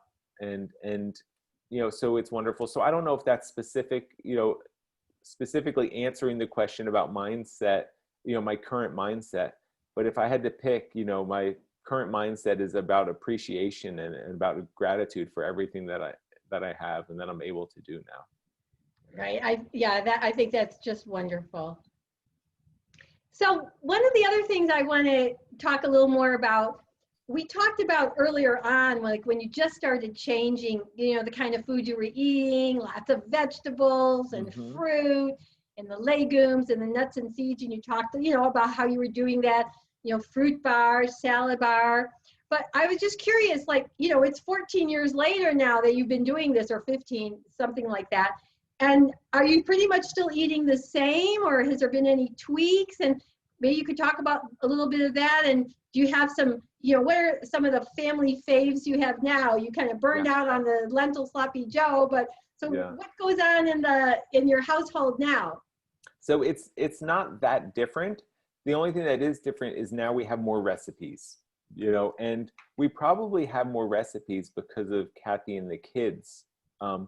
I would probably still be happy just having the salad with some steamed broccoli and a half a can of beans on top of it for dinner every night. That would be fine. But now since we wanted to keep the kids on and engaged and satisfied, and my wife likes, different flavors and stuff, we end up cooking a lot more recipes and even developing some more recipes. So we've developed some of our own for some of our old time favorites, like baked falafels. you know, because I used to love falafel sandwiches as a vegetarian, and now, you know, but I don't want to eat anything fried. So we learned how to make some baked falafels. Or at holiday times, we make an eggplant rollatini, which is eggplant with like a tofu cashew ricotta filling in it, you know, with tomato sauce on top. But instead of just leaving it like that, I also chop up either spinach or kale and mushrooms, and I mix that in with the cheese-like filling, you know, with the tofu filling. Right. So you've already got two of the G bombs in there, Yeah, right? I just try to get them in every in. Exactly. We just try to get them in everywhere. So I'm always adding, and when I make my bean chili now, it also gets extra onions, and it gets extra mushrooms, and it gets extra greens in it also. So everything we do, but yeah, and then so we make a lot more recipes. My wife loves Asian food, so she has some really good stir fries, and we learn how to just kind of make a glaze, you know, for the vegetables with some vegetable broth and maybe some cornstarch or something like that, just to thicken it up a little bit. Maybe even toast some cashews just lightly in the toaster oven, you know, and dump those on top of it, you know, to add some depth of flavor. So we eat a larger variety. We eat more recipes now than I did back then. But other than that, it's really the same. It's the same food. It's the unprocessed, you know, whole plant foods in whatever form we can. And do you both do cooking, or yeah, it's funny. She actually cooks more often because she seems to have, you know, a little more time availability, you know, or time dedicated to the cooking. But I actually enjoy cooking more than she does. You know, she'll tell you that she doesn't like cooking, but she has to do it. So that's why she does it. But she comes up with some fantastic recipes and dishes. So she must enjoy it a little bit. Maybe she doesn't want to admit it. So I wanted to know, when you eat a salad and you know, you have a big salad and you're throwing beans and other things on there, do you, because you made some mention when you were eating, I think, the salad, 2 salads in a row, do you put any dressing on your salad? Because most people like something on it, or how do you deal with that? So I learned early on, I never used dressing for probably the first 10 years. I never made a dressing at home because I didn't care. But my salads were always flavorful because I would chop up an apple, you know, into little, like a diced apple, and I would put an apple, and I would put some raisins, and then I would put some sliced jalapenos, right? Or something like that on there. So like my salad always had a ton of flavor, depth of flavor. Once in a while, I would add a little bit of vinegar to it. Sometimes I would add hummus, you know, on top of my salad if I wasn't using beans. Sometimes I will heat beans, and I'll heat them with a little bit of hot sauce to make them spicy, and I'll pour that over my salad, and, you know, it kind of coats everything a little bit like a dressing. But then actually I started, I became, so this is a little bit off topic, but Dr. Furman actually lives about 10 miles from me here in New Jersey, or he, you know, his home in New Jersey is about 10 miles. Now he's splitting his time between California and New Jersey. But you know, I did this whole transformation without ever talking to anyone at his office. Like, his medical practice is literally 10 miles up the road. And one day I was picking my son up at the gym from his gymnastics course, and I was walking up the stairs of the gym next to Dr. Furman. And at that point, I was already published in the 2nd edition of Eat to Live, of his book, right? So as one of the success stories, because I had been communicating by email. I sent in my story, they put it on their website. They would ask if they could use my pictures here and there in presentations. I would always say yes, yes, yes, but I never told them I was down the street. So he was walking up the stairs at the gym next to me, and I looked over and I said, "Hey, are you Dr. Furman?" And he goes, "Yeah, who are you?" And I said, "My name's Anthony. I'm one of the success stories in your book." And his jaw dropped. Like, he went into shock. He's like, "Wait, what?" You know, he thought maybe I was going to say, you know, my mom read your book and, you know, and got healthy, or, you know, because that's what the kinds of things people tell him all the time. And he goes, "Really?" He goes, "You live around here? You work out here?" I said, and I was a little bit starstruck, you know, at the time, but I said, you know, "Well, my son, I'm picking my son up at gymnastics. We live in Clinton." And then I just said bye and I just walked away. I just didn't know what to do. Really? So wait, you didn't give him an opportunity, like, or what, I mean, did he want to ask you any Nothing. questions or? He asked me, he said, do you work out here? And I know him well enough now where if I would have said yes, he probably would have said, meet me here tomorrow at 6 o'clock. We'll work out together. That's probably why he was asking, but I didn't know. To me, he's this guy who wrote this book who, changed my life. Right, on public television. So, and exactly. I don't know if he was at that time or not, but he has But been. what happened was then his office started calling me and saying, hey, we have an event in Princeton. Will you come share your story?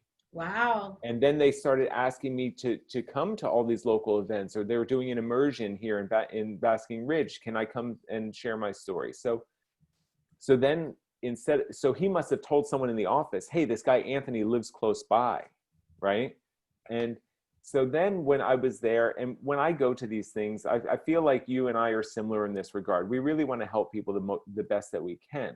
So when I would go to share my story, and if I stayed for dinner or something, I didn't try to sit with Dr. Furman or his staff. I went and I looked around the room and I looked to see who I thought needed the most help, and I would try to sit with them. Right. So, and I would talk to them and to answer questions like what we're talking about here, what do I do at home, my kids, how do I eat out, all those things. But then the one time, there was only one chair left. It was me, my wife. We were at a table for like 10. And there was one chair open on the other side of my wife, and Dr. Furman was looking for somewhere to sit. So he sat next to my wife. And someone at the table was asking about snowboarding. And my wife was saying, going snowboarding with Anthony is so annoying. You have to wake up in the dark. You have to be waiting for the lifts to open. You have to be standing in line to be the first person on the lift. You don't take any break for lunch during the day, and you don't come off the mountain now until they close the chairlifts. This is the new Anthony, That's the new Anthony. That's the not old Anthony, if I remember, had to take a break. The knees were hurting. Quit at lunchtime, all those things. So this is the new Anthony. New and improved. So she's saying that, and then Dr. Furman peeks around her and he goes, that's how I like to ski. And he said that. He said, you should come skiing with some of my nutritarian friends sometime. He said, we're going to Colorado. You should come with me and my nutritarian friends. So I said, okay. And then, but just like at the gym, I didn't exchange numbers with him or anything like that. I just went home afterwards. And then, so I wrote to his wife, Lisa, on Facebook, and I said, Lisa, Dr. Furman kind of asked me to go skiing, and I don't know how to get in touch with him for social things. Can you please give him my email address and my phone number? And, he called me within 5 minutes. Wow. And I'll do the whole phone call. He goes, hello, is this Anthony? I said, yes. He goes, this is Dr. Furman. Grab a pencil and paper and let me know when you have it. And then, so I said, okay, I have it. He said, I'm on United flight, ABC, on this date, and coming home on United flight this date. He said, I'll make the arrangements for us to have somewhere to stay, and just book those flights, and then let me know, and we'll share a car to the airport. Okay? And I said, okay. And then he hung up the phone, and that was the entire conversation. And I found the flights, and I booked them, and I texted him, and I said, I'm booked, and he said, good. And 2 days before we were supposed to leave, I still not spoken with him, and I called him, and I said, hey, do you want to ride to the airport? I'm just going to drive and leave my car at the airport. And he said, sure, pick me up. He gave me his address. And I picked him up, and we spent a week together with him and 4 friends in Telluride, Colorado. Wow. And did he take care of the tab? I mean, no. When he made arrangements, he made the reservations. But, I'm thinking, Denise, I'm like, oh, celebrities, like people loan them houses to stay at and things like that. Like they don't pay for anything. Like, no, we rented places and we paid for it. And we went to the grocery store on the way home from on the way to our condo from the airport. We went to the grocery store and we bought out all the greens. We bought it was just how I shopped at home. So it was normal. But this all comes back to your question about the salad dressing. So Dr. Furman makes amazing salad dressings. And I had never had a salad dressing until I went on that ski trip. And then every single night on that ski trip, he would throw some combination of fruit, either a little bit of nuts or seeds, and some vinegar and some like spices into a blender. and it just came out amazing. So that's when I started eating salad dressings. So now I do make some salad dressings sometimes for my salads, but that's why I said for about the first 10 years, I just never had a salad dressing. I didn't know I needed that until I started traveling with Dr. Furman. And then, yeah. So then we've been on several ski trips, and we've taken our kids, skiing together in Vermont and things like that. So we've actually became pretty good friends. Wow, that's such an interesting story. I'd like you to maybe share, just for people listening who aren't so familiar with some of the reasons why we do the things we do. So, you didn't have salad dressing for a long time, and also you talk about not eating fried food. So for a lot of people, that's talking about oil, right? Because things are fried in oil, and a lot of people like to put oil on their salads. So maybe you could share why, you decided that wasn't a good thing for you to have. So for me losing weight, the oils are way too calorie dense. So that's the one that's very easy, unquestionable. Like, I don't need to have, as you described before, that 120 calories of oil that's in that tablespoon of oil. I don't need to put that anywhere. I don't need to put that in my chili. I don't need to put that in the pan when I'm cooking onions and peppers. And I don't need to put that on top of my salad. So I need to avoid the calories. My whole thing is what I've learned from everyone who I've read now in the plant-based diet is I really want to make every calorie count. And what that means for me is every calorie should come with as much nutrition as possible. And that means eating very low calorie dense foods that are high in nutrient content. So oil doesn't really fit that one for me. And I don't know. Also, everything I'm doing is working for me, and it's been working for me for a long, long time. And I don't feel the need to test it. I don't need, now when I'm out, someone told me, if I mentioned Chipotle before, because, if we're out on the road, driving somewhere, it's very easy for us to go there and get a nice salad with beans on it and stuff like that. And someone's like, well, they put oil in their beans. But to me, that's like non-detectable. And I would guess it's probably insignificant. I don't eat that every day.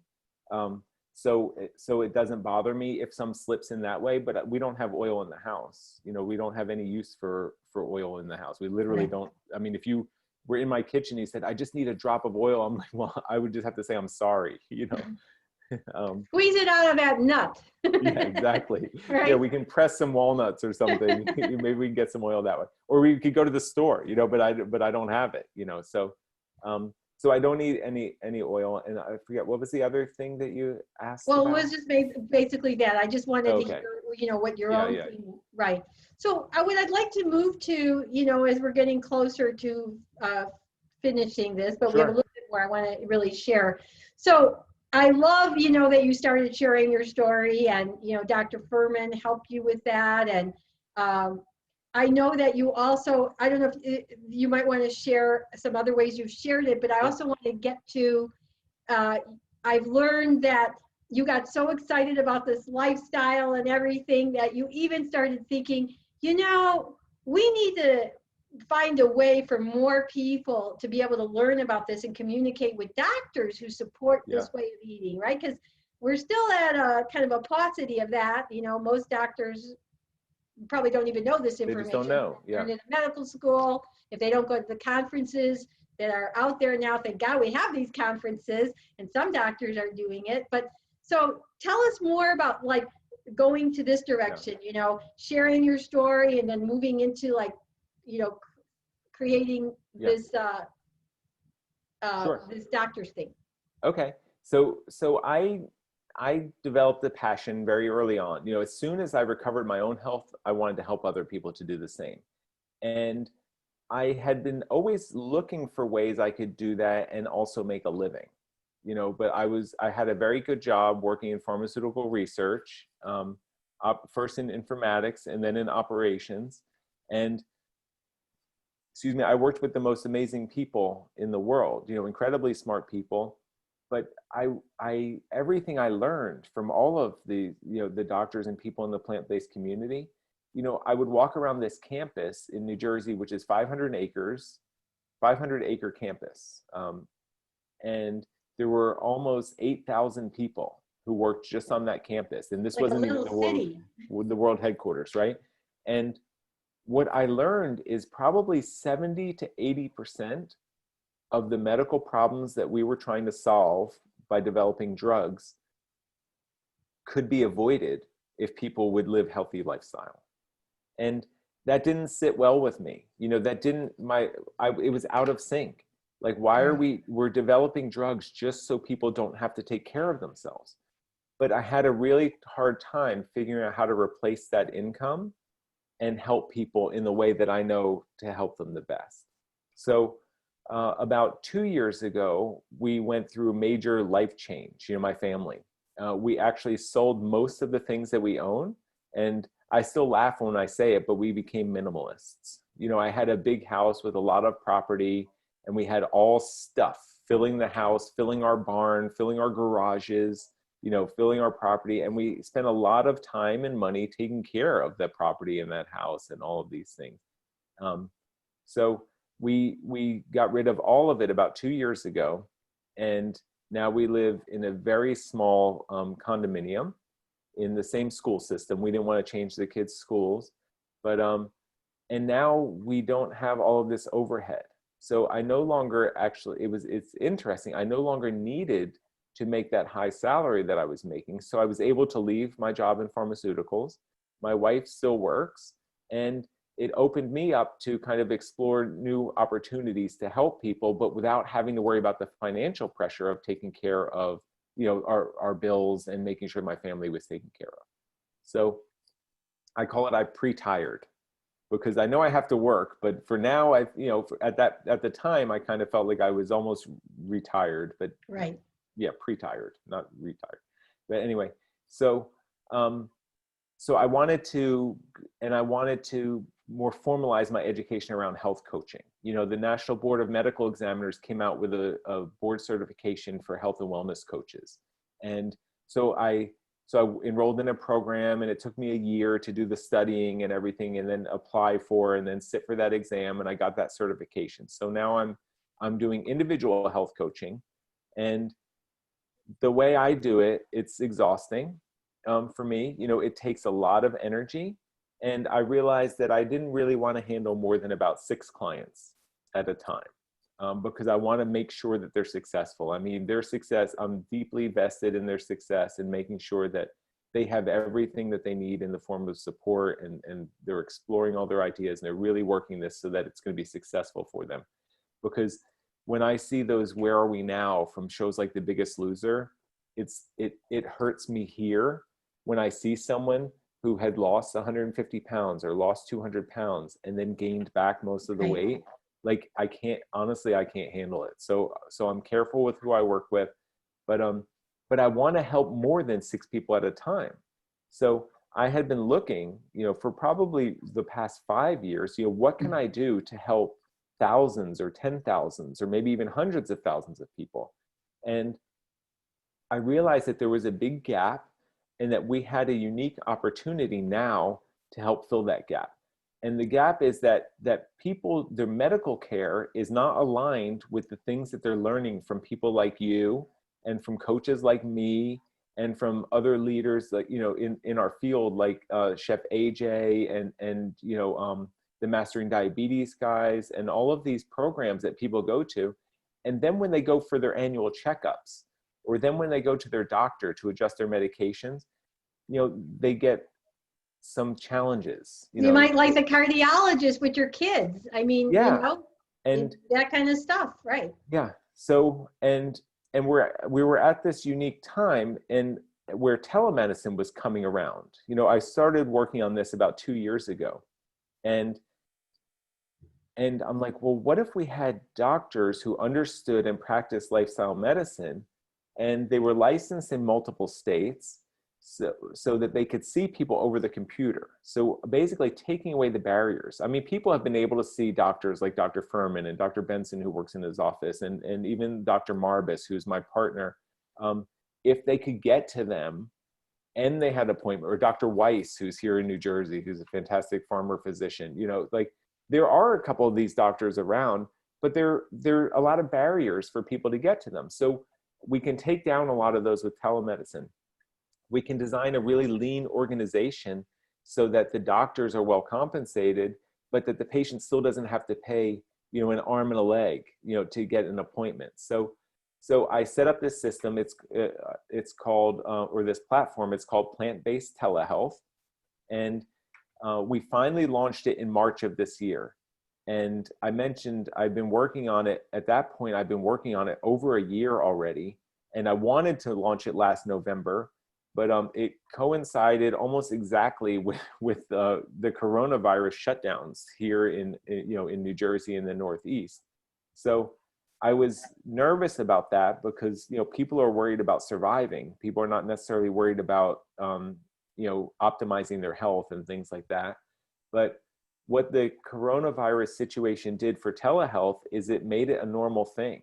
Yes. You know, our two barriers that we were going to have to face is, first of all, lifestyle medicine and plant-based nutrition is a little bit far out there for most people, you know, in the public. You know, we see these memes, what's extreme? You know, giving up meat and dairy is extreme, but cutting ourselves open and taking veins from our legs to our heart is not, you know, doesn't seem extreme. But and then seeing a doctor over the computer and having that as like a real medical visit used to seem kind of abnormal, but at least now with coronavirus, people have been doing that for the past 6 months. So at least that barrier now is gone. So wow. So tell us, like, how does it work exactly? Like, if I wanted, you know, to talk to a plant-based doctor because I don't have anybody in my network, how would I go about it? Yeah, so you literally go to the website, Plant-Based Telehealth.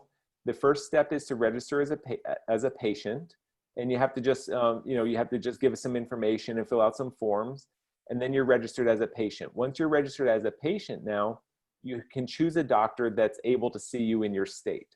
So the doctors are licensed in multiple states, but they're not all licensed in all states. We have 3 doctors on the platform right now. We have Dr. Marbus, who's my original partner, and Dr. Marbus and I started the company from scratch. She's fantastic. She has been practicing telemedicine for, I think, 5 years now. And, you know. And how did you even meet her? So I met her years ago, actually through Dr. Furman. She was the medical director at his, Dr. Furman's health retreat in Florida years ago. And I was on one of these ski trips, and Dr. Furman said, hey, look at this web. He said, you know IT, right? Look at this website and tell me what you think. And the website I thought looked great. I said, the website looks great, but what the heck is Dr. Furman's health oasis? You know? And he said, oh, that's my new retreat center in Florida. You know, and I saw Dr. Marbus was on there, and anyway, and she had a podcast, she interviewed me. So we met and we became good friends, you know, years ago. But when I knew that she was an exceptional lifestyle medicine physician, and she was also licensed in multiple states, and she had experience practicing telemedicine for years. So she is like, I still to this day, I think she's the most, you know, amazing lifestyle telemedicine doctor that there is. You know, I think she is the top of the top. It's you know, I'm incredibly fortunate to get to work with her on this. So we started, and she was licensed in 13 states. And then shortly after launching, we brought on Dr. Chris Miller, and she and Dr. Marbus started getting additional licenses.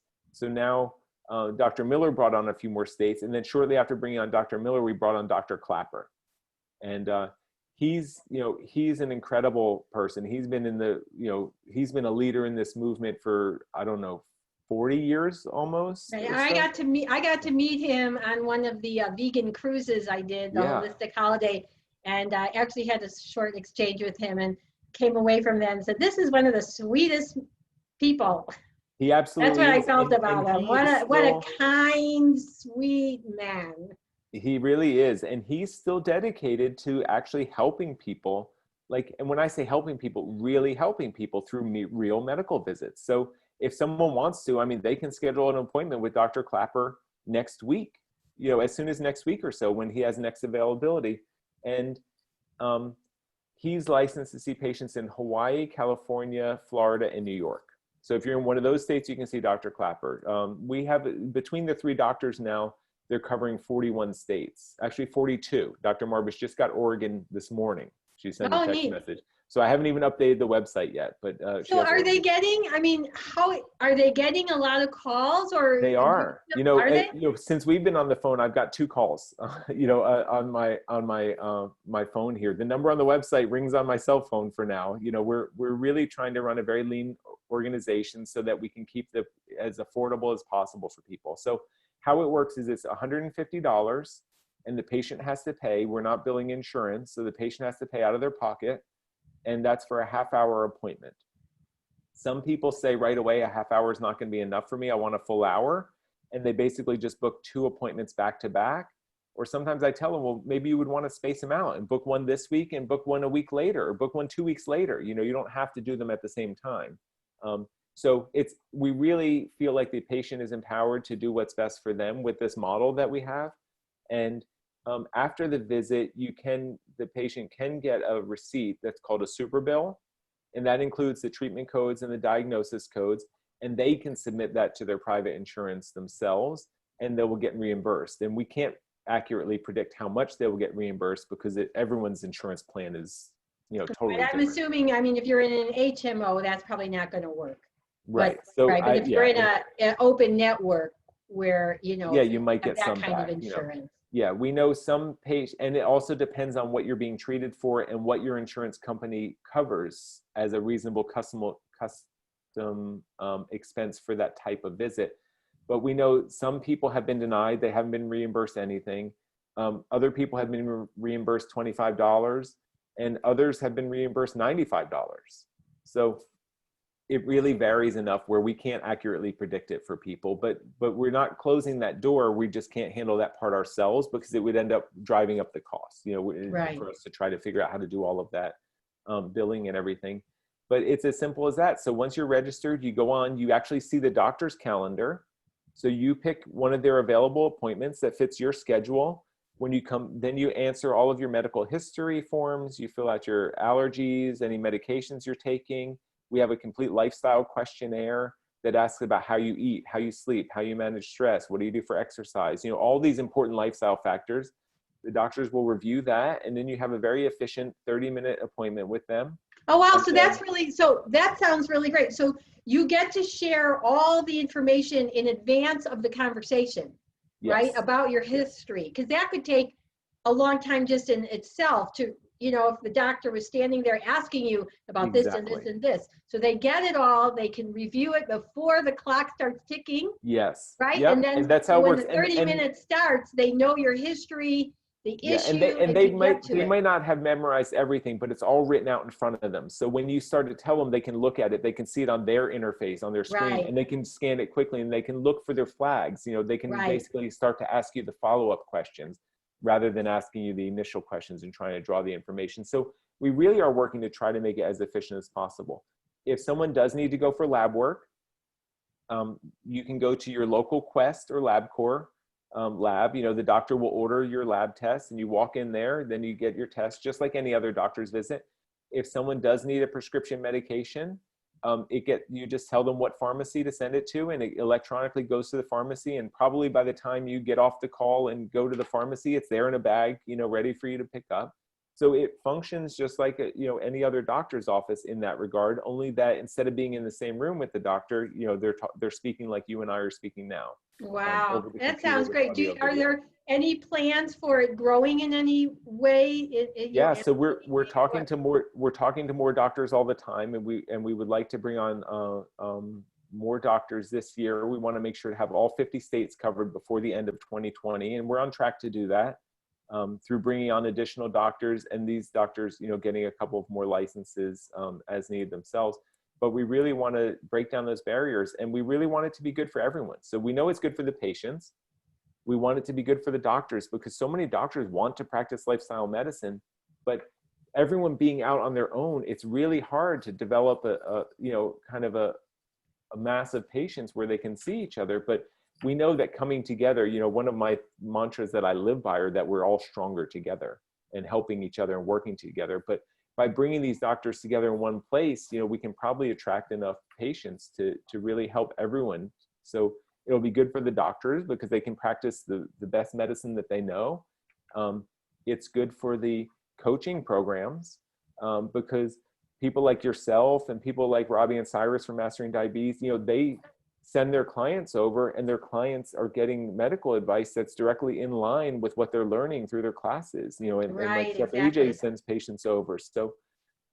And do It's you a, think, there sounds like the doctors right now are kind of more primary doctors. Do you think you'll be able to ever get any specialists in, whether sure, it's you know, the cardiology or thing, yep, and gastroenterology or we've anything? been talking to endocrinologists, we've been talking to cardiologists, and we just have to make sure that it's worthwhile for everyone to do that. You know, if someone is a specialist and they're only licensed in one state, then right now it's hard on the platform, because if we're seeing patients in 50 states, and you know, the odds of one person needing to go to a cardiologist and being in the state that the cardiologist is licensed in, it's tricky. So we need some of those specialists who have multiple licenses as well.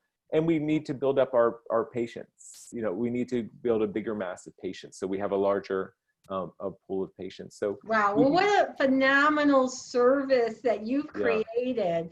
I thank mean, you. you know, throughout the years, when I've talked to some people and they're like, I can't find a local doctor, you know, I knew of a couple people who did consulting, but now Sure. I'm like so happy to share about, you know, plant-based telehealth, you know, Yeah, and just go to that kind plant-based of telehealth, thing. and that's exactly the problem that we're trying to solve. You know, when someone's at a big conference or meeting, right, with 500 or 800 people in the audience, and someone raises their hand in the audience and says, "Where can I find a doctor that can help me?"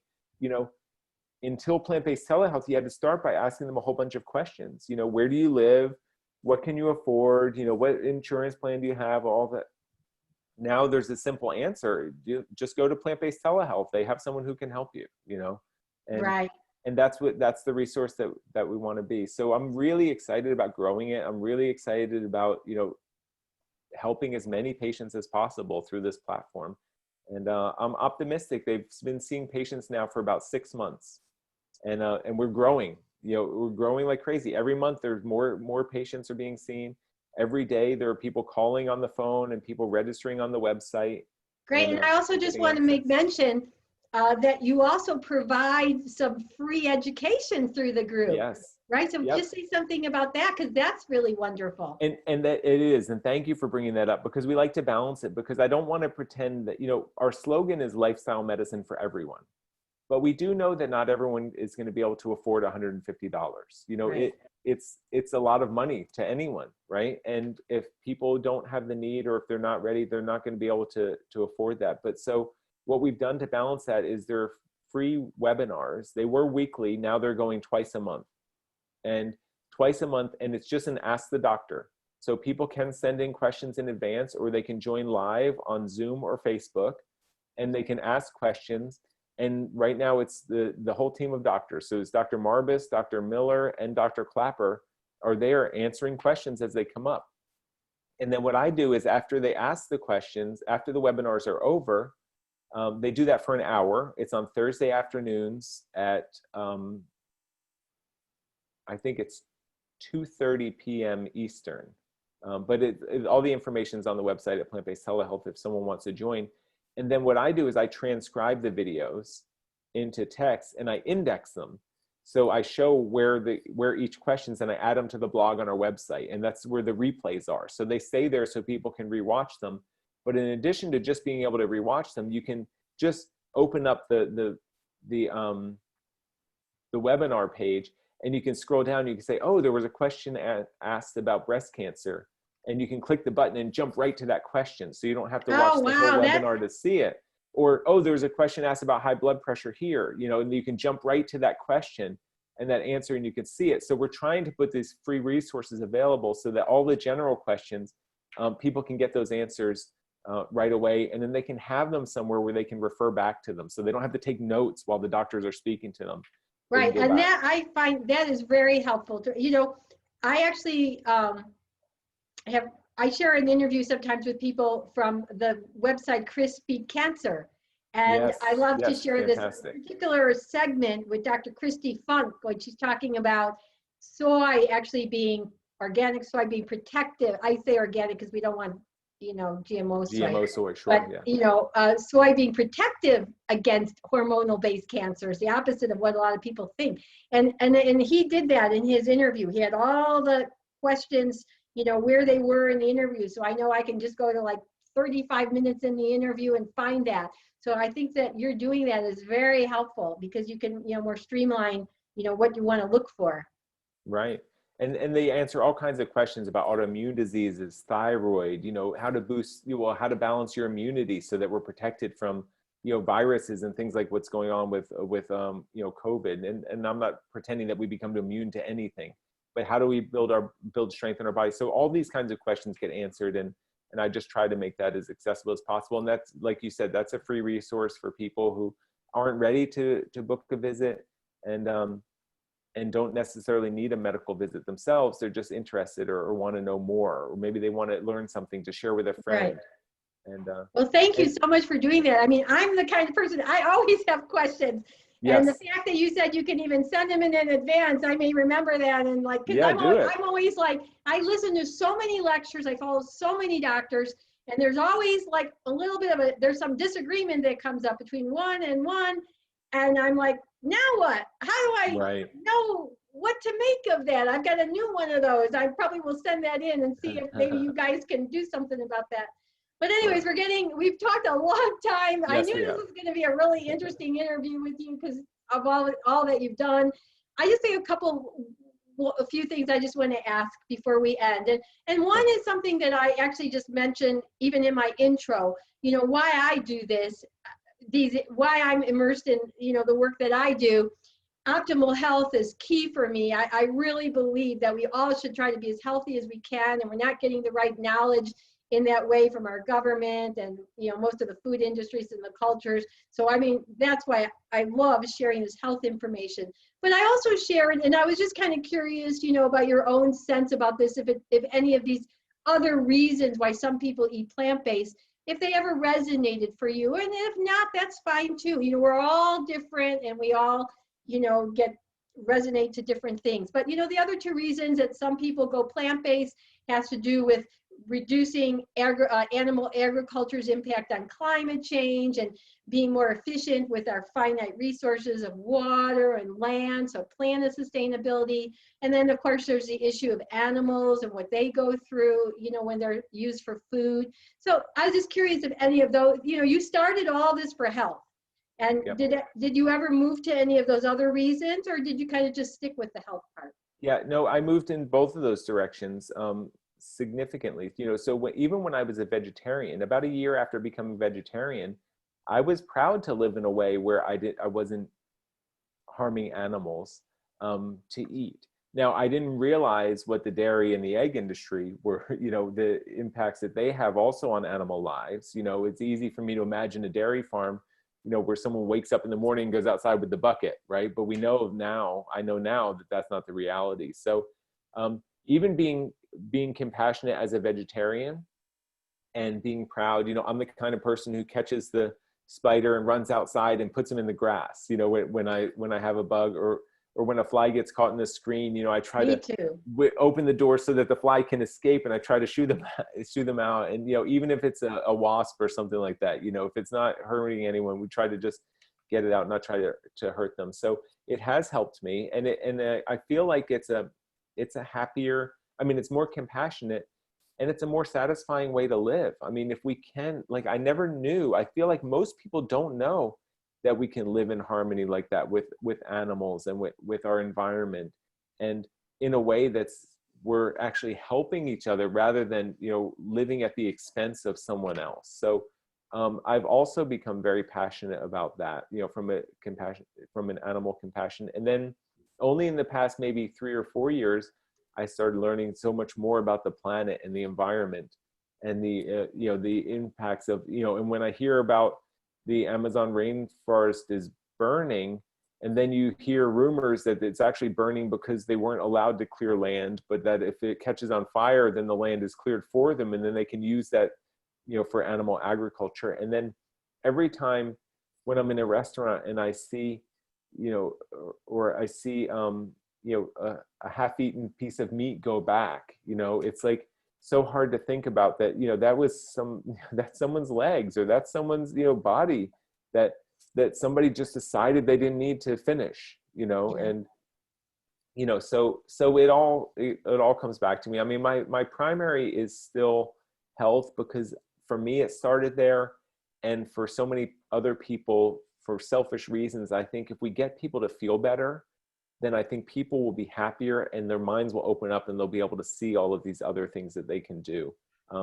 There are some incredible people, though, who are leading this charge, for animals, and others who are really leading this charge for the environment. And I admire and respect all of them. And I feel like together we're all pushing, the same kind of results from different directions. And I feel like we'll each click with different kinds of people and achieve that working together in that way. Right. I see it as a journey for all of us. So like you, actually, I was a vegetarian before I became a fully plant-based eater. I was a vegetarian for most of my adult life. Started at about 21 till 60. Wow. And through that time, I never felt anything about the dairy cows or the eggs. I thought everything was hunky-dory too. Yeah. So I never picked that part up. So I understand, everybody is going to find their way, and, there might be different reasons, but, it's a journey. It was a journey for me, and when I finally gave up the dairy and the eggs, again, it really wasn't for the animals, which is why I started it at age 21. It was for the animals. But because I never understood that piece. So for me, it was just health. I watched Forks Over Knives. I heard that animal protein might promote cancer. I was like, I don't want cancer. And I was like, I'm done with it. Very next day, I was done. I became a plant-based eater. And then I started learning about this whole thing. And, the rest is history.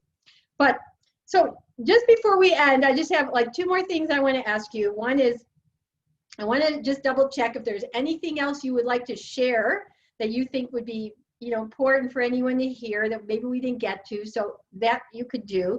And then finally, after that, I would just like, to kind of give a little summation.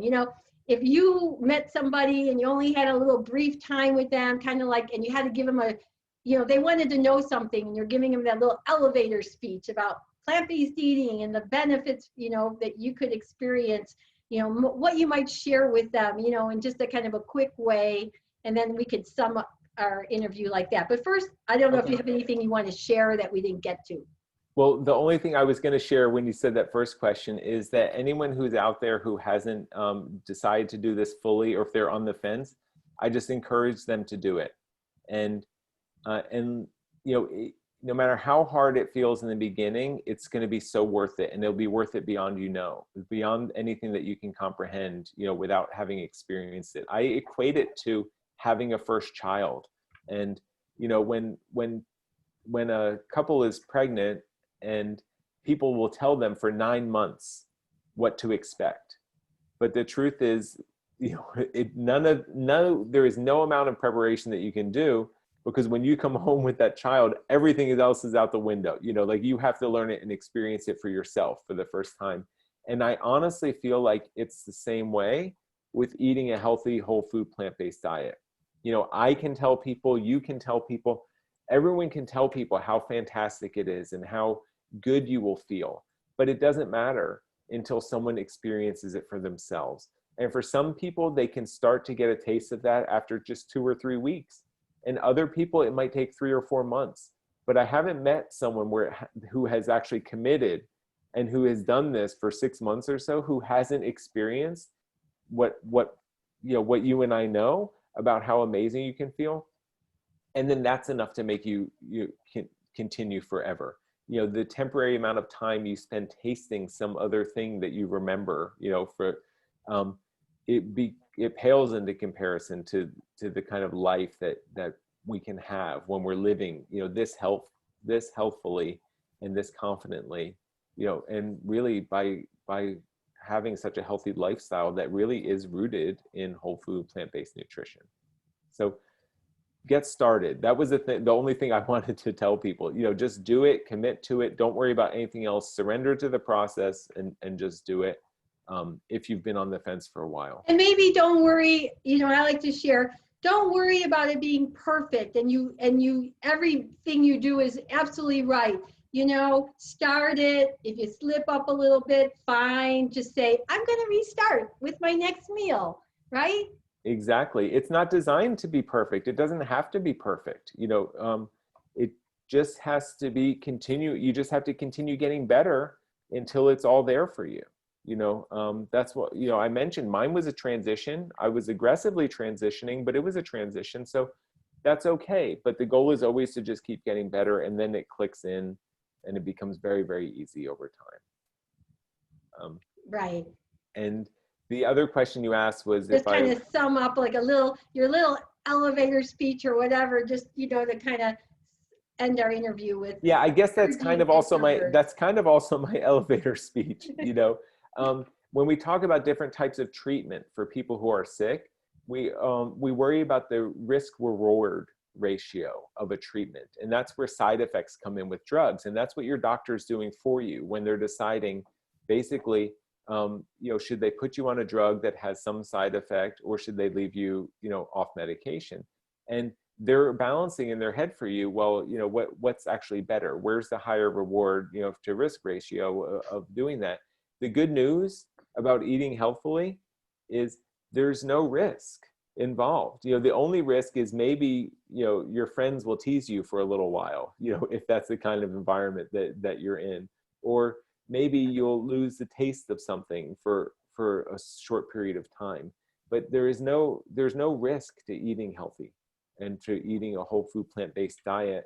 So why not do it and give it a try? Like, there's nothing really to balance. So I don't really have that elevator speech, because like I mentioned before, is I really prefer, and why I went into coaching instead of teaching is because I really prefer to help people to do what they want to do. So I love it when I get people who already know this is right for them, but they can't figure out how to get it to work for them. And those are the people I work with the best. But and how do people find you if they wanted to? They mostly find me through social media or through, word of mouth from other people that I've worked with. But I have my coaching website is called Earned Health, and that has my information. I'm on Instagram under A Masiello, so first initial and last name, and then Facebook under Anthony Masiello.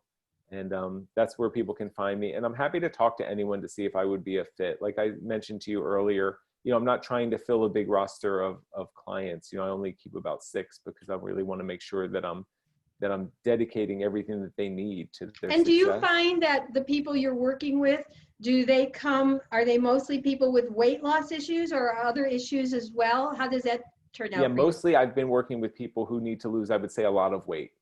And I feel like they're drawn to me probably as someone who has done that for myself and kept it off now for like, right. And talking about that, I'm just going to show your pictures again, just before we stop the interview, so people can actually remember, how amazing your transformation is. So again, that's the pictures that I showed in the beginning. I'm just going to kind of cycle through them. Here's now with the 2 boys when they were really young, and it's just such a massive transformation. Yeah. And your wife. I guess I like plaid shirts. I have on that shirt right now. Oh yeah, right. And then here's the picture with the family, and this is a pretty current picture with the boys. Yeah, that's us after a family run. That was last summer. I think we ran into Clinton. That's where we live. That's the waterfalls in town. And that's me and the 2 boys on the train after that. Right. So now we know as soon as I was able to get on that train, I'm like, I'm going on the train. On that train, right? Yeah. Right. How and look, exciting. my knees are still banging into the front. I still don't really fit, but I could get on there, so I was going. And if they asked me to do it tomorrow, I would just squeeze myself right back on there. Right. It's just so wonderful. Well, Anthony, it's been such an honor and a pleasure to talk to you all this time. I know it's a very long interview. Yeah. I hope some people will stay to the end of it because you have much wisdom to share. And, the things you have done, with especially the plant-based telehealth, that is just such a wonderful bonus for all of us in the plant-based community.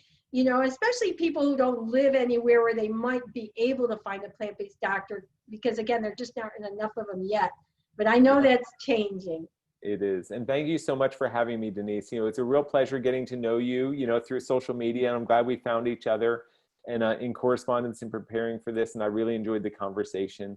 And I love everything that you and your husband are doing. And I love the way you're doing it also. It's from a place of joy and happiness. You know, that's the other thing, is that this isn't about depriving ourselves. I mean, this is really about having a whole lot of fun, right? And really enjoying life. And that's what's fantastic. And I feel like you're an amazing example of that. So well, thank you so much. I mean, I am like 68 years old. Wow. I'm on no medication.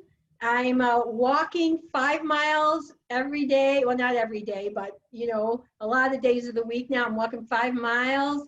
And, you know, I feel good. I've hardly been sick throughout my life. Nothing like my parents. That's a completely different story. So thank you so much for that. Yeah, you're living it. Yeah, you're living it. We're all living it. That's why we care about sharing this, because we know what it's all about. Right. Yeah. And, you know, I actually have on my Happy Vegan Couple YouTube channel, I actually have a little segment that I just put up there a few weeks ago, because when I was teaching my first Zoom class of what I'm doing now, I actually share the story about one reason why I got so engaged in this whole food plant-based concept. And a lot of it had to do after I watched Forks Over Knives, and I learned about how eating this way, you know, will really reduce the risk for chronic diseases and diseases my parents had. I'm not going to go into all that now, but it was really impactful for me when I thought about what my parents went through, you know, sick people for decades, and that they might have avoided all that. Because as you said earlier, we know that most of these diseases, you know, can be eradicated by lifestyle. Such a small amount is, you know, genetics or out of our control. So anyways, you know, I'm just sharing, somebody might want to go watch that little bit on our YouTube. But before we go, I just want to remind everybody that we do have that YouTube channel. We've got the cooking videos in there for you to watch. Some of them we're doing with the Instant Pot now, because we think that's a really, you know, good device for faster cooking. And some people, you know, like that idea. So we're trying to do more of that. I have a couple other interviews that I've already done, like what we did with Anthony. So please check that out. We also have a Facebook page, Happy Vegan Couple, and that's where I just kind of post doctors' lectures or new books or events and, you know, different things I hear about. I just mainly think of it as like kind of an educational page. It's not like I'm doing a lot of engagement, but sharing things. And then, so folks, you know, you can go check out Facebook or YouTube and subscribe to us, and, you know, hit that little bell on YouTube and you'll know when we have a new video or something like that. So until I see everybody again, I just want to encourage you to keep eating those plants. It's going to be so great for your body, all the wonderful nutrients and phytochemicals you'll get, and you'll really reduce that risk of disease, and you will be around for your family and your loved ones and the people who care about you. I know for Anthony, I'm sure his wife and his boys are just so happy to know that her husband or their father is like in this great healthy place, and they can feel confident, you know, more confident that as he gets older, as Anthony gets older, his health will be with him, and he won't be, you know, having a life where everybody's anxious and upset because of the health problems that crop up. So that is, you know, one of the main reasons why I'm so happy about that you did this and everybody else. So until next time, everybody, go plant-based and see you again. Bye-bye. Thank you. Bye-bye.